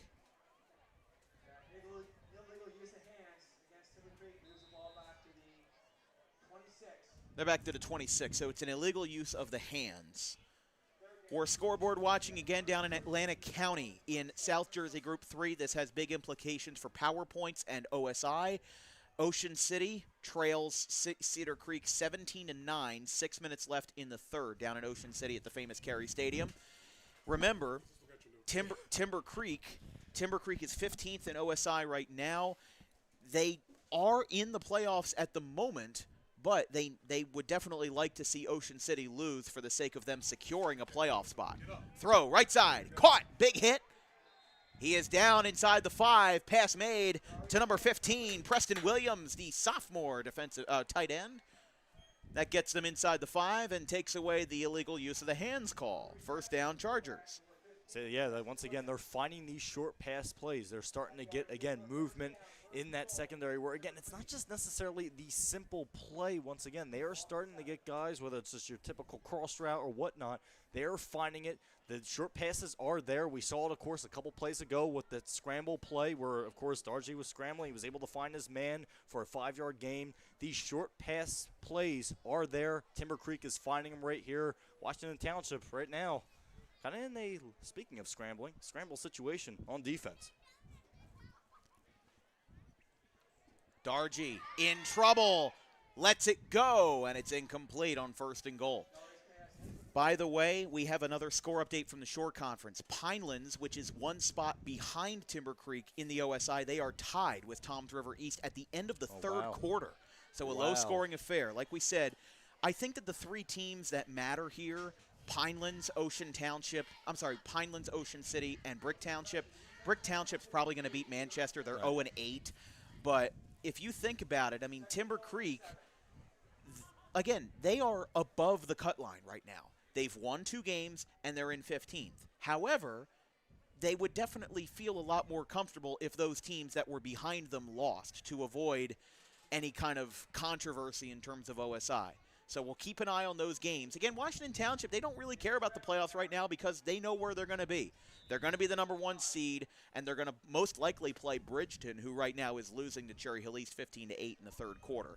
So as it stands right now, you know, there's a lot to like about this last week of the regular season. I'm loving the fact that this feels like game 162 of the baseball season, where we're all watching the different scoreboards. If this team wins, then this team gets in the playoffs. If this team loses, then this team wins the division. There's so much to love about Week 8. And even though this game right now, the scoreboard doesn't look all that convincing, it's 28-0, we still have a lot to talk about. 3rd and goal from the 7-yard line. Dargy drops back, in trouble, and he spikes it into the ground again. That might be another case of intentional grounding if it gets called. I mean, the question is, how close was the receiver? Okay, I think he was in the vicinity. I think it was close enough. So Timber Creek will be at 4th and goal from the 12-yard line. Well, I think as well they're backing it up because it looks like he might have stepped out of bounds before he threw the ball. Oh, I see, yeah. That might be the issue. So it wouldn't be intentional grounding if you're out of bounds in the first place. It's a loss of 5. So it's actually a 4th and long, 4th and goal. Once again from the 12-yard line, Timber Creek trails Washington Township 28-0. This is one of those situations. They've been finding the short passes, especially this drive. If you can try to get one, of course, over the middle, or Washington Township, again, it looks like they're bringing all of their guys up on the line once again. They're making it tight. They're making it uncomfortable. Creek already is down 1 timeout. Here's 4th and goal. Fires it right side towards the front corner of the end zone. It is no good. Incomplete. Intended receiver was Jamal Lemon Ward. Oh, man. Such a close call on 4th and goal from the 12. It looked really close on the front corner of the end zone, but no cigar that time, and Timber Creek still kept off the board with 4 minutes left in the third quarter. Timber Creek 0, Washington Township 28. We'll stay here. This broadcast is brought to you by our good friends over at the Dangerous Adrenaline Wrestling Gladiators, or Dog Pro Wrestling, New Jersey's premier pro wrestling organization with high-flying events and nonstop entertainment throughout the Garden State. Visit dawgprowrestling.com for more information. And wish I could get that graphic up because you're looking at the Washington Township water tower right now, but I'm literally just trying to get the video off. Come on, mouse. Oh, my goodness, we're missing the first play. My goodness, mouse, come on. Welcome to broadcasting, folks. I don't even have time to make a Best Buy trip tomorrow to get a computer mouse. We've been having issues with our mouse pad. We'll correct it in the fourth quarter. 3:30 left. So you missed a 3-yard rush by Colin Beeler, not much, while you were looking at the water tower. I mean, it's a nice site. I mean, Washington Township's a big enough town to where they have 2 water towers. Yeah. They have 2 massive water towers on each end of town, one closer to RCSJ, right off of 47, and they have the one right next to the high school.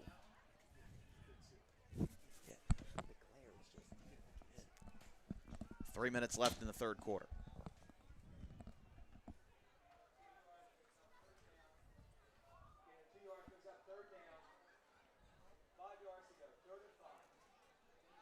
Again, just if any scoreboard watching that we're doing tonight, it's mostly for Timber Creek's own purpose because, again, Washington Township, they're pretty much set. The only game that they might care about is Cherry Hill East at Bridgeton because Bridgeton losing may change who they play in the first round. This pass is caught over to the right side. Lemon Ward, or rather Salters will come down with the tackle at the 29. It'll be a first down. Paris Pratt with the completion. And by the way, no change in the score in that Cherry Hill East Bridgeton game from Cherry Hill. It's the Cougars 15 and the Bulldogs 8 in the third quarter. A crossover between Group 2 and non-public. PVI and Haddonfield are tied 7-7. And actually, no, it's 14-7 Haddonfield early in the second quarter. And then in Pleasantville, Gloucester from J.A. Lynch Field. Pleasantville takes the lead over Gloucester early in the second quarter, 14-6. Oh. Hold on, whistles. Movement. False start. That moves Township back 5 yards to the 24. It'll be 1st and 15. Yeah, right now, Washington Township kind of doing those simple plays. Of course, we just saw a lateral to Pratt who was able to pick up a good gain. Of course, getting that first down, getting them to where they originally were in the field. Of course, this penalty doesn't necessarily help their cause. But Washington Township right here trying to play time-consuming drives. Really, in terms of, I call it hour ball, trying to keep it as long as possible. Of course, Washington Township's main goal here is to try to get that running clock going. Of course, they get a score here. That will be fulfilled. But we'll see what they can do here on this drive. They can With continue. keeping Timber Creek off the board, one more touchdown puts us in running clock territory. After it was 28-0 at the end of the first half. Aquino lets it fly. It's deep. Oh, incomplete. Oh, man. Wow, that was a close call. He would have wanted that one back. Darian Joyner, we've got whistles now. But a deep ball to put this game in the history books to Darian Joyner, incomplete. That ball had at least 40, 45 air yards on it. Man. And now a penalty unsportsmanlike on both sides. So something must have conspired after the play. It's offsetting penalties, and it will remain 2nd and 15.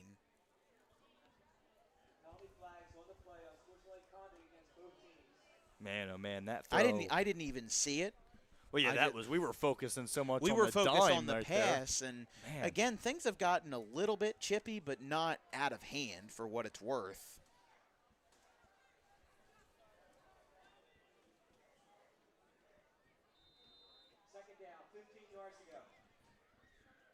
Second and 15 after offsetting penalties. Here comes a rush with room. One man below him. Beeler hit from behind. That will be a gain of 21 for a first down, Washington Township. And with under a minute left in the first quarter and counting, Cole Aquino and Colin Beeler combining for a big gain of 21 yards.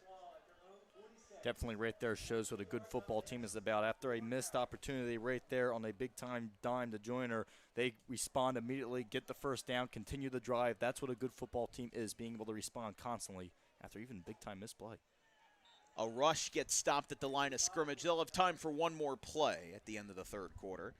I mean, you're exactly right, Vince. I think that one of the things that makes a program so great, especially as a number 1 seed that's pretty much already locked up their fate, they know a good idea of the group of teams that they're going to play.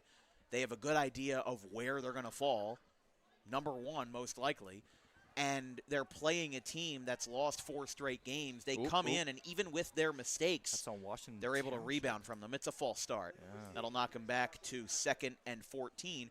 But, you know, you think about Washington Township, they've made these mistakes. They've had unsportsmanlike conduct penalties. They've had defensive pass interference calls. Make those mistakes in a playoff game and see where it gets you. Because this is week 8 of the regular season. Now things might not be as high stakes as how they will be on Halloween night when we play first-round playoffs next Friday. That will end the third quarter. And no score difference from when we went to you at halftime. It's the Minutemen 28, the Chargers 0 here in our last Friday Night Lights of the regular season here from Tom Brown Field. We'll take a quick break right after this.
Trips left for Washington Township after a false start, starting the fourth quarter. 3 quarters down, 1 to go. Aquino's going to drop back. Line collapses. He's got 1 man down. It is caught for a first down. Diving for the first, and a big gain for number 12, Darian Joyner. That will flip the field, get him down to the 40 on the opposite side in Timber Creek territory as they cross midfield. And the first play of the fourth yields a first down. It's a good way for Washington Township to get back. Of course, the 2 false start penalties that happened on this drive was definitely a hurt for them. But, of course, that also missed pass to Joyner specifically also was a big hurt. But, hey, their ability to come back from that, again, they're marching down the field right now, looking dangerous. We'll see if they can do. Coming up a little bit. Hand off, right side, finding some space. Osborne will get all the way up inside the red zone. That's going to be a gain of 20 or more. Not 20, I'm sorry, 10 yards. He was inside the 30, not the 20. I was misreading my math there as we do have time called. Couldn't tell if somebody was down, and they will move the sticks. It's a gain of 12. First down, Washington Township. More visitors over there. Yeah, over in the Acme parking lot, Gloucester County EMS. We don't question what goes on in the Acme Well, I'm parking hoping lot. that's not. I'm hoping that there wasn't a medical emergency in the stands somewhere, because Hopefully not. they're now leaving the parking lot with lights on but no sirens. So hopefully everything's okay. And it's just procedural. Oh, here we go. Here's a rush. Running clock territory. Welcome to the end zone. Washington Township. Colin Baylor with his second rushing touchdown of the night. The cannons fire. And the last 11 minutes of this game will be in running clock fashion with a 34-0 lead as the Minutemen score for the second time with Colin Baylor. They score for the first time in this half. And we make the joke about starting the buses, but with the running clock territory in reach, looks like that will be all but reality for the Timber Creek Chargers with 11 minutes left. Luke Sheets on the PAT. It's up, away, and good. Into the parking lot below as the Minutemen lead this one 35-0. It's the second year in a row we've had a blowout game on our fan vote night, but we still do appreciate all of the fans who voted for your respective games. Of course, Washington Township came in with 41% of the vote. Pennsville-Collingswood was second with 21% of the vote. Then it was Pleasantville-Gloucester that had 20%, and Triton and Deptford had 19%. So we thank you to everyone who voted, and, of course, we plan on doing this more in future seasons. Absolutely. Year one, we did Audubon-Paulsboro for the fan vote game. That was a Saturday fan vote game. Oh, that was the funky kick that happened, I remember, in that game. There was a PAT that hit off of the offensive lineman's head and tipped in. But the game ended 14-7 Paulsboro in overtime. Last year, our fan vote game was Pittman Gateway. 300 people voted in that year's poll. We have an unsportsmanlike conduct penalty against Timber Creek. I assume it happened in the interim between the touchdown and the kickoff. It's a 15-yard penalty that now means Township will kick off from the opposing 45. It's almost guaranteeing a touchback. But of course, this year's fan vote game had the most of any fan vote game across any sport. We had a good amount for the Diamond Classic fan vote last year. Cinnamons and Clearview won that. I mean, I think you can just do the math and say that big schools are going to have an advantage just because of how many more people there are. That one goes through the back of the end zone. And Timber Creek will be at their own 20 to start this drive, down 35. And once they get the ball snapped, this clock will run. But man, oh man, again, what a game I have to say about Washington Township. Again, showing what a good football team and a good football organization really is. Of course, you had your unfortunate moments on that drive. Of course, you had a good portion of false start penalties. Of course, some plays that didn't exactly go your way. But yet, after those plays, you didn't kind of just fold over. You kept going. They continued with the first down, of course. They were able to run the ball. They were able to find success. They were able to find those short passes down the field. Of course, we saw many times Joyner was found. And this is something where their constant ability to be attacking, constantly attacking, not letting up. This is exactly what we saw. And, of course, yes, Colin Bueller, made it with the running clock. Rush up the middle. No better to see your best rusher of the year be the one to get you the running clock, matter of fact, as well. Yeah, Colin Bueller definitely going to be a candidate for player of the game. 2 rushing touchdowns, 1 in the first quarter for 39 yards, 1 for 16 yards in that last play. Let's do some more scoreboard watching. Millville leads St. Augustine 14-7 in the third quarter. The game that matters for Washington Township in terms of who they will play. Right now it is 15-8, still entering the fourth quarter after a scoreless third in Cherry Hill. And then after this play, we'll get you the scores that matter for Timber Creek, Pinelands, and Ocean City. And I believe as well the other team that's in there, Brick Township. We'll try to get a Brick Township score, but again, that pass is caught right side. Rolling around. Oh, ball pops out.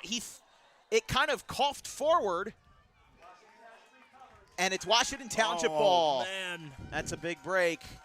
Pass was caught by Amir Culbertson.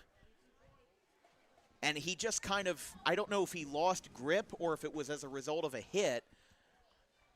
But he basically tossed that ball forward. And it goes right into Washington Township's possession. So again, where we stand right now, Timber Creek is 15th in South Jersey Group 3. In front of them is Cinnaminson, who we covered last night. They lost 21-0. Triton in 14th, which right now we'll see if we have any updates with them in Deptford. That would also be a game that would matter for Timber Creek. And then behind them, which would be a game that would matter more for Timber Creek, you want your teams behind you to lose instead of the teams in front of you. I mean, you'd also like the teams in front of you to lose as well to get a better playoff seeding, but that one is going to be a sack. Didn't get anywhere on that one. Actually, it looked like the rush that time. It didn't go anywhere. And right there, that is the most sacks that Washington Township has allowed in a game. 3 sacks. We do have a man down for Timber Creek. So again, behind Timber Creek is Pinelands in 16th. That's the last playoff spot. Brick Township in 17th at 3-5. They play 0-8 Manchester tonight. And then Ocean City at 4-4. We'll check in on all of those games during this break. We'll see if we have anything on Triton. Looks like nothing on Triton at the moment. I got excited because I saw a reporter on Triton, but it was Massachusetts Triton, not New Jersey Triton. So I got a little bit ahead of myself. But let's check in on Pinelands at Toms River East. We have somebody there. It's still fourth quarter, 0-0 score between Toms River East and Pinelands. Toms River East right now, again, they're battling for a division. I believe Toms River East is Group 4, if I recall correctly. They're either Group 4 or Group 5. Okay, Toms River East is the 16 seed in Group 4. So still, you talk about Pinelands playing one group up in Group 4. Pinelands winning that game would not be good for Timber Creek, but they're still... I mean, let's just say it how it is. Pinelands playing one group up, that would definitely be a big blow for Timber Creek. And then we'll check in on Ocean City. It was a fumble, and it's 2nd and 16. And no further updates from what I can gather. Carr on the carry, the senior. He's not going to get very far on it either. So, again, the other game that's relevant for Timber Creek is Cedar Creek and Ocean City. Cedar Creek currently leads Ocean City 17-9 with 8 minutes left in the fourth quarter. Now, that is good for Timber Creek, as, again, Ocean City is behind them by 2 spots, and Ocean City holds the 18th position, 2 spots out of a playoff seed. So, when you're a broadcaster, your job is to find silver linings, especially in the high school environment. I don't want to get down on these kids. Timber Creek, I do see a lot of potential with. If they stick with this head coach, if they stick with this offense, if they get a new division, they can definitely get some wins on the board next year. A pass broken up in the end zone. The intended receiver was number 88, Deshaun Kwan. And on 4th and 15, I mean, it's from the 30-yard line. We'll see where they stand with this. Luke Sheets is coming out. They might try a field goal. Make this 38. I mean, hey, in this point in the game. Why not, right? Yeah, Washington Township. You might need to. I mean, I'm not even joking when I say you may need to make a kick like this in the playoffs. Absolutely. This is going to be from the 35-yard line. It's going to be a 45-yard attempt. It's up, away, and good. You don't see that every day. Luke Sheets, a 45-yard field goal, and it doesn't mean too much in the grand scheme of things, but it's 38-0. There you go. There you go. So, I mean, we talk about kickers all the time. That's only the 3rd field goal that's been made this year. Wow. And on DWB. I was going to say, wait a second. Yeah, no. On DWB. But Sheets now 6 field goals made out of 7 attempts. Yeah. Only missed 1. 71 for 78 career in extra points. And then 35 for 38 in extra points this season. He made 2 field goals in a win over Delsey. And his career long is 46. So he's 1 yard short of that career high. Made a 46-yarder versus Delsey, a 38-yarder versus Williamstown, a short 24-yard chip shot versus Rancocas Valley, and a 38-yarder versus Kingsway, which we were here for last week. So there you go. There was 1 field goal made by Burlington Township in week 3, and then there was Luke Sheets for 2. 38-zip. Clock continues to roll now. 5 minutes left. This one is sent up by Sheets. So he returned at the 15-yard line. Rolling up his Chargers. Right side. Flag comes in from the far end. And he'll get twirled out of bounds here. Watch out here. Yeah, there's some frustration there. They're trying to break things up. Referees are coming in here, making sure that everybody's settled. The return was made by Amir Culbertson. See if we get an angle of what the flag is. And another flag just came in. As we were focusing on the referee, there's a hold on Timber Creek on the return. But, again, another flag came in. The referee is now informing the head ref that he threw another flag. Probably an unsportsmanlike conduct call. They're continuing to let this clock run, which is taking about a minute off the board. because of the running clock rules, unsportsmanlike on Township. Yeah, it seems like right now both teams. Both teams are ready. I mean, as much as I hate to say it, both teams are ready to go. I mean, this game is pretty much over. Washington Township, with this win, probably seals the #1 seed in South Jersey Group 5. What matters for Timber Creek more now is how their opponents play. Yeah. I mean, that's what's going to matter here. Timber Creek looking like they're going to be shut out. This is their 5th straight loss. You can still riff off a shock playoff run, but you got to figure out how to do it. And now you'll have a week to come back, figure out how to get this offense going, and if not, 2026 looks like a good year for Timber Creek because this is a top 20 team in the state. It's a top 5 team, #1 team in South Jersey. There's a fumble there. Oh, and he throws it away. That could be grounds for another intentional grounding call. There was receiver but in the area for that. Would I call it in a 38-0 game? I don't know. I mean, I'm not even joking. Like the refs may get booed by the more time that you take off here, the worse it'll be. May get booed Washington by the Township, though, Washington they're Township hyped up on the sideline. This is going to be, we haven't mentioned it enough on this broadcast, their first undefeated regular season since 2001 under the legendary leadership of Tom Brown.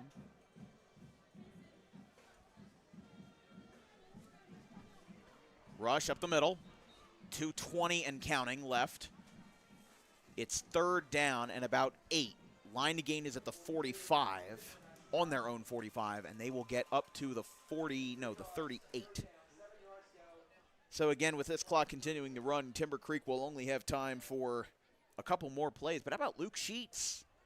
45-yard field goal, the longest we've seen this year, and his 2nd longest in his career. But Timber Creek's definitely frustrated. I mean, they've gotten themselves in a little bit of trouble with these personal foul calls. Township's gotten themselves a little bit in trouble as well. Just have a nice little handshake at the 50, and Chargers will be headed back to Sicklerville. Just a 15-ish minute trip down the road in Camden County. With 1:35 left, we'll go one more scour through. Ocean City has tied the game versus Cedar Creek. So we have overtime in Ocean City. That is gonna be an interesting watch down in Ocean City because that game will matter a lot for Timber Creek. Again, if you're a Washington Township viewer who is maybe annoyed with the fact that I keep talking about other games in the area, I'm sorry. I don't blame you. As that catch is made, it's incomplete. The pass is incomplete, but they're moving the chains anyway. One of the referees said it was incomplete. The other moved the ball. I guess I don't know how much it matters, but the pass is caught by Nasir Salters. The referee signaled it was no good, but and now that one is muffed. He's got to throw it now. It's caught by James Red. It's going to be a loss of 2. And that should be the last play that they run unless they choose to go with hurry-up offense with 30 seconds left. But again, that's a big development for Timber Creek and OSI in power points. Cedar Creek tied with Ocean City 17-17 going to overtime. So again, we're scoreboard watching, not for the Washington Township fans, but for the Timber Creek fans coming in to watch on the road, because that could be the reason, that could be the difference between a playoff berth in their bracket or a season without it. That one's deep, downfield, incomplete, and with the clock hitting 0 on the running clock, there it is. First time in 24 years, the Washington Township Minutemen from August versus Hillsborough to a chilly 49-degree Friday evening here in Sewell versus Timber Creek. They are undefeated and will enter the playoffs as the #1 seed versus potentially Bridgeton in South Jersey Group 5 action in the first round. They take a dominant 38-0 win over Timber Creek. They scored 28 in the first half, added on a running clock touchdown to Colin Beeler to seal the deal early in the 4th, and it then goes to a 38-yard field goal to, rather 45-yard field goal to Luke Sheets to really end the deal as the final score tonight, Timber Creek 0, Washington Township 38. Vince, that was just a great game from start to finish for Washington Township. And, I mean, they've got a lot of things that they're, thinking about. They've got a lot of things that they're going after, and they've got a lot of things that they want to accomplish. Washington Township was the #1 seed last year. They didn't get to the state championship that they wanted. They didn't get to the state semifinal that they wanted. They kind of let themselves down under Mike Schatzman. This year, though, it looks like it's going to be different. First undefeated season, as we mentioned, since 2001 when Tom Brown was the head coach. Now 8th-year head coach Mike Schatzman looks like he's starting his own legacy here at Washington Township. They've had some bad years. Yeah. And Washington Township now finally back on the map. They've been on the map before, but that map is now solidified. That legacy is now solidified, and they send Timber Creek to their 5th straight loss here at home. Yeah, absolutely. I mean, Washington Township, again, just shows to be a tank of a team. We saw it especially throughout this game multiple different times. There were unfortunate penalties that they did get, but their ability to keep on pushing. There were unfortunate occurrences that happened, but they didn't let that stop them in their drives. They kept the momentum going. They kept pounding them, and this is something where, again, I mean, you look at their run game, you look at their pass game. Were they able to find these short passes down the field? Absolutely. When they were going for that long ball, the dime, of course, we saw it over here. It was like a 45-yard throw was something that didn't quite go the way that they wanted to. Joyer, of course, well, what happened? They were able to get the first down literally on the next play. So this is something Washington Township continuing to go. Of course, even on this final drive where they were kind of, you could see they were using it as a practice. It was something where they were trying to long ball in the end zone, couldn't get it, and then, oh, yeah, well, let's kick it. 45 yards by Sheets, absolutely beautiful to see. And that was in a very low-stakes part of the game. I mean, exactly. Listen, as it stands right now, Washington Township could care less about what happens around South Jersey tonight. Bridgeton could lose to Cherry Hill East, get knocked out of the playoffs, and then I forget who would be in the next spot after them. But their fate is in their hands. They will be here from the time that they have the first-round playoff game on Halloween night to the time they have the sectional final game in mid-November. They'll be fine. Washington Township will be fine. They made some mistakes tonight, but I think that they also kind of let their guard down a bit. Yeah. It was week 8 of the regular season. They were the number 8. They were the #1 seed, no matter really what happened, unless Atlantic City won and then Washington Township lost. But even then, Washington Township's been so dominant this year that I don't think that could be taken away from them. So the way that I see it is that Washington Township is just a team that is so darn good at what they do. They can make mistakes and rebound from them. That is the key marker of a good team. Absolutely. Washington Township, they had multiple false starts in that third quarter. And again, you can say, oh, well, the game was well out of hand. Well, what happens if it's a first-round playoff game? You don't care how out of hand the game is. In this situation, this was a great tune-up for Washington Township going into the playoffs, and I'm sure that they'll have some tough practices where they'll try to buff out those mistakes and try to have an even better first-round playoff game versus potentially Bridgeton. I believe we'll find out on Sunday or Monday morning with the playoff brackets. I think for week 8, the OSI gets decided on Sunday. Okay. Usually gets decided on Monday, if not Tuesday, but that's also because you don't need to decide a playoff bracket right now. When you're on a deadline, when you're on a crunch time, you need to figure out who is playing who, obviously for athletic directors to make travel arrangements, but also I would say, I've been saying this a lot, and maybe I'm overthinking it, maybe I'm overstating it, but the first round of the playoffs is slated to be on Halloween night, October 31st. Now, I'm sure that athletic directors and head coaches will have different opinions on when they should play. I honestly don't know what is going to be the situation. I mean, we talk about you might have affected ticket sales from Halloween night. Yeah. You might not get as many families. You might not get as many kids coming, like little kids, not players, coming to the games because of Halloween. And who knows? I mean, I could probably look back at the last time that the first round of the playoffs was on Halloween and see who played when. But there might be a couple teams that move their game up to Thursday. Yeah. There might be a couple teams that move their game to Saturday afternoon, give themselves an extra day of rest, and choose to take a day of rest away for week 2 of the playoffs. So there is a logistical nightmare for athletic directors heading soon their way, because head coaches, I'm sure that 100% of them, if not 99.9% of them, believe Halloween is the only option they'll play on Friday night. Because if you think about it, the head coach doesn't care that it's Halloween, because their players are going to be on the sideline no matter what. Because they better be. Because they better be. They better lay off the Kit Kats and the Crunch Bars. But the way that I see it, the athletic directors might think something different. Yeah. There's so many games that are going to be scheduled around South Jersey that you could potentially see 3 days of playoff football depending on who gets what. Now, here's what I'm thinking. Here's my positive. you could schedule a Thursday night playoff game, October 30th, and get an extra day of rest going into week 2, going into the sectional semifinal. I don't think that's a bad idea. You sacrifice a week of rest a day of rest this week, and then go in and try to get 8 days of rest going into the sectional semifinal. I don't think that's a bad idea, especially if you're confident you're going to win in the first round. So again, that's not my decision to make, but that's the athletic directors and the head coaches, and I'm sure there's going to be a lot of lengthy phone calls in the South Jersey athletic rooms going into the first round of the playoffs. But let's circle back before we end here about Timber Creek. I mean, they're in their second losing season in a row. They were just 2 years removed from a 9-0 regular season in 2023, and they've had some good signs of life. But, oh, my goodness, the fumbles. They got to get rid of those fumbles. There were at least 5 or 6 or 8 fumbles during this game, and there were at least 3 in the second quarter that were for 10 yards or more. That can't happen. Absolutely. Even if Timber Creek makes the playoffs, even if they end up playing Cedar Creek, who, again, right now is tied with Ocean City going into overtime at Cary Stadium, you can't do that because I know a team like Cedar Creek is going to jump on that right away. I do think that they've got good leadership over there, and it's almost like I see the vision, but they just got to put it to paper, and partially it's not their fault. They got a very bad hand with the divisional alignments. We made an analogy to Paulsboro.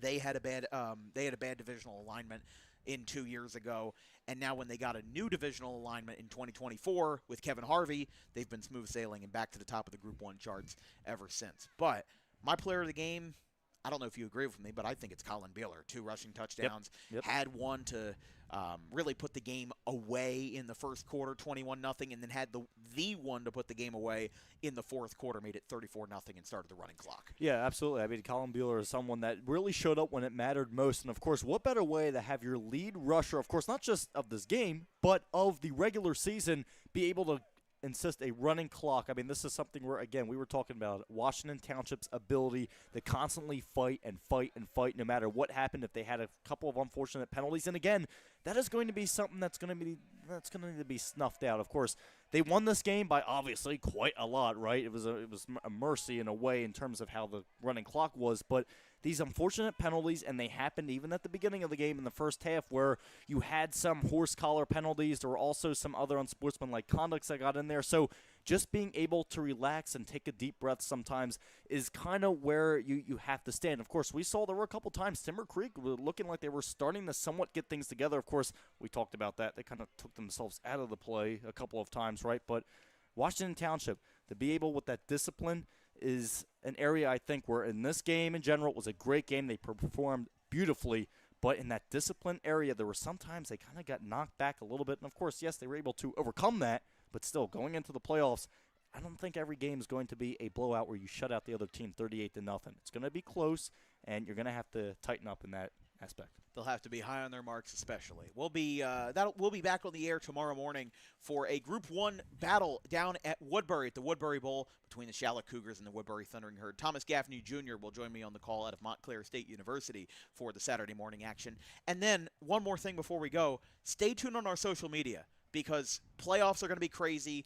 I know on Monday I'm going to be making a lot of phone calls, and I'm going to figure out where we're going to go. Please stay tuned on our social media. I'll keep you updated as much as I can on our Instagram at DW Broadcasting and our Twitter /X at DW Broadcasting. I will try to make as many updates as I can. When we figure out where we're going, you'll be the first to know.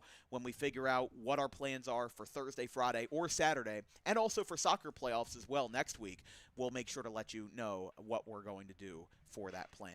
Anyway, our entire crew, our social media coordinator, Haley Mejia, our graphics crew, Gavin Vandrell, Caleb Lane, and Carson Rosso, my producer, Ben Wilden, my color commentator, Vincent Vogt. I'm Dan Wilkins. We'll see you tomorrow morning, bright and early, from the Woodbury Bowl between the Charlotte Cougars and the Woodbury Thundering Herd. Washington Township takes down Timber Creek 38-0 for their first undefeated season in 24 years. Have a good one, folks.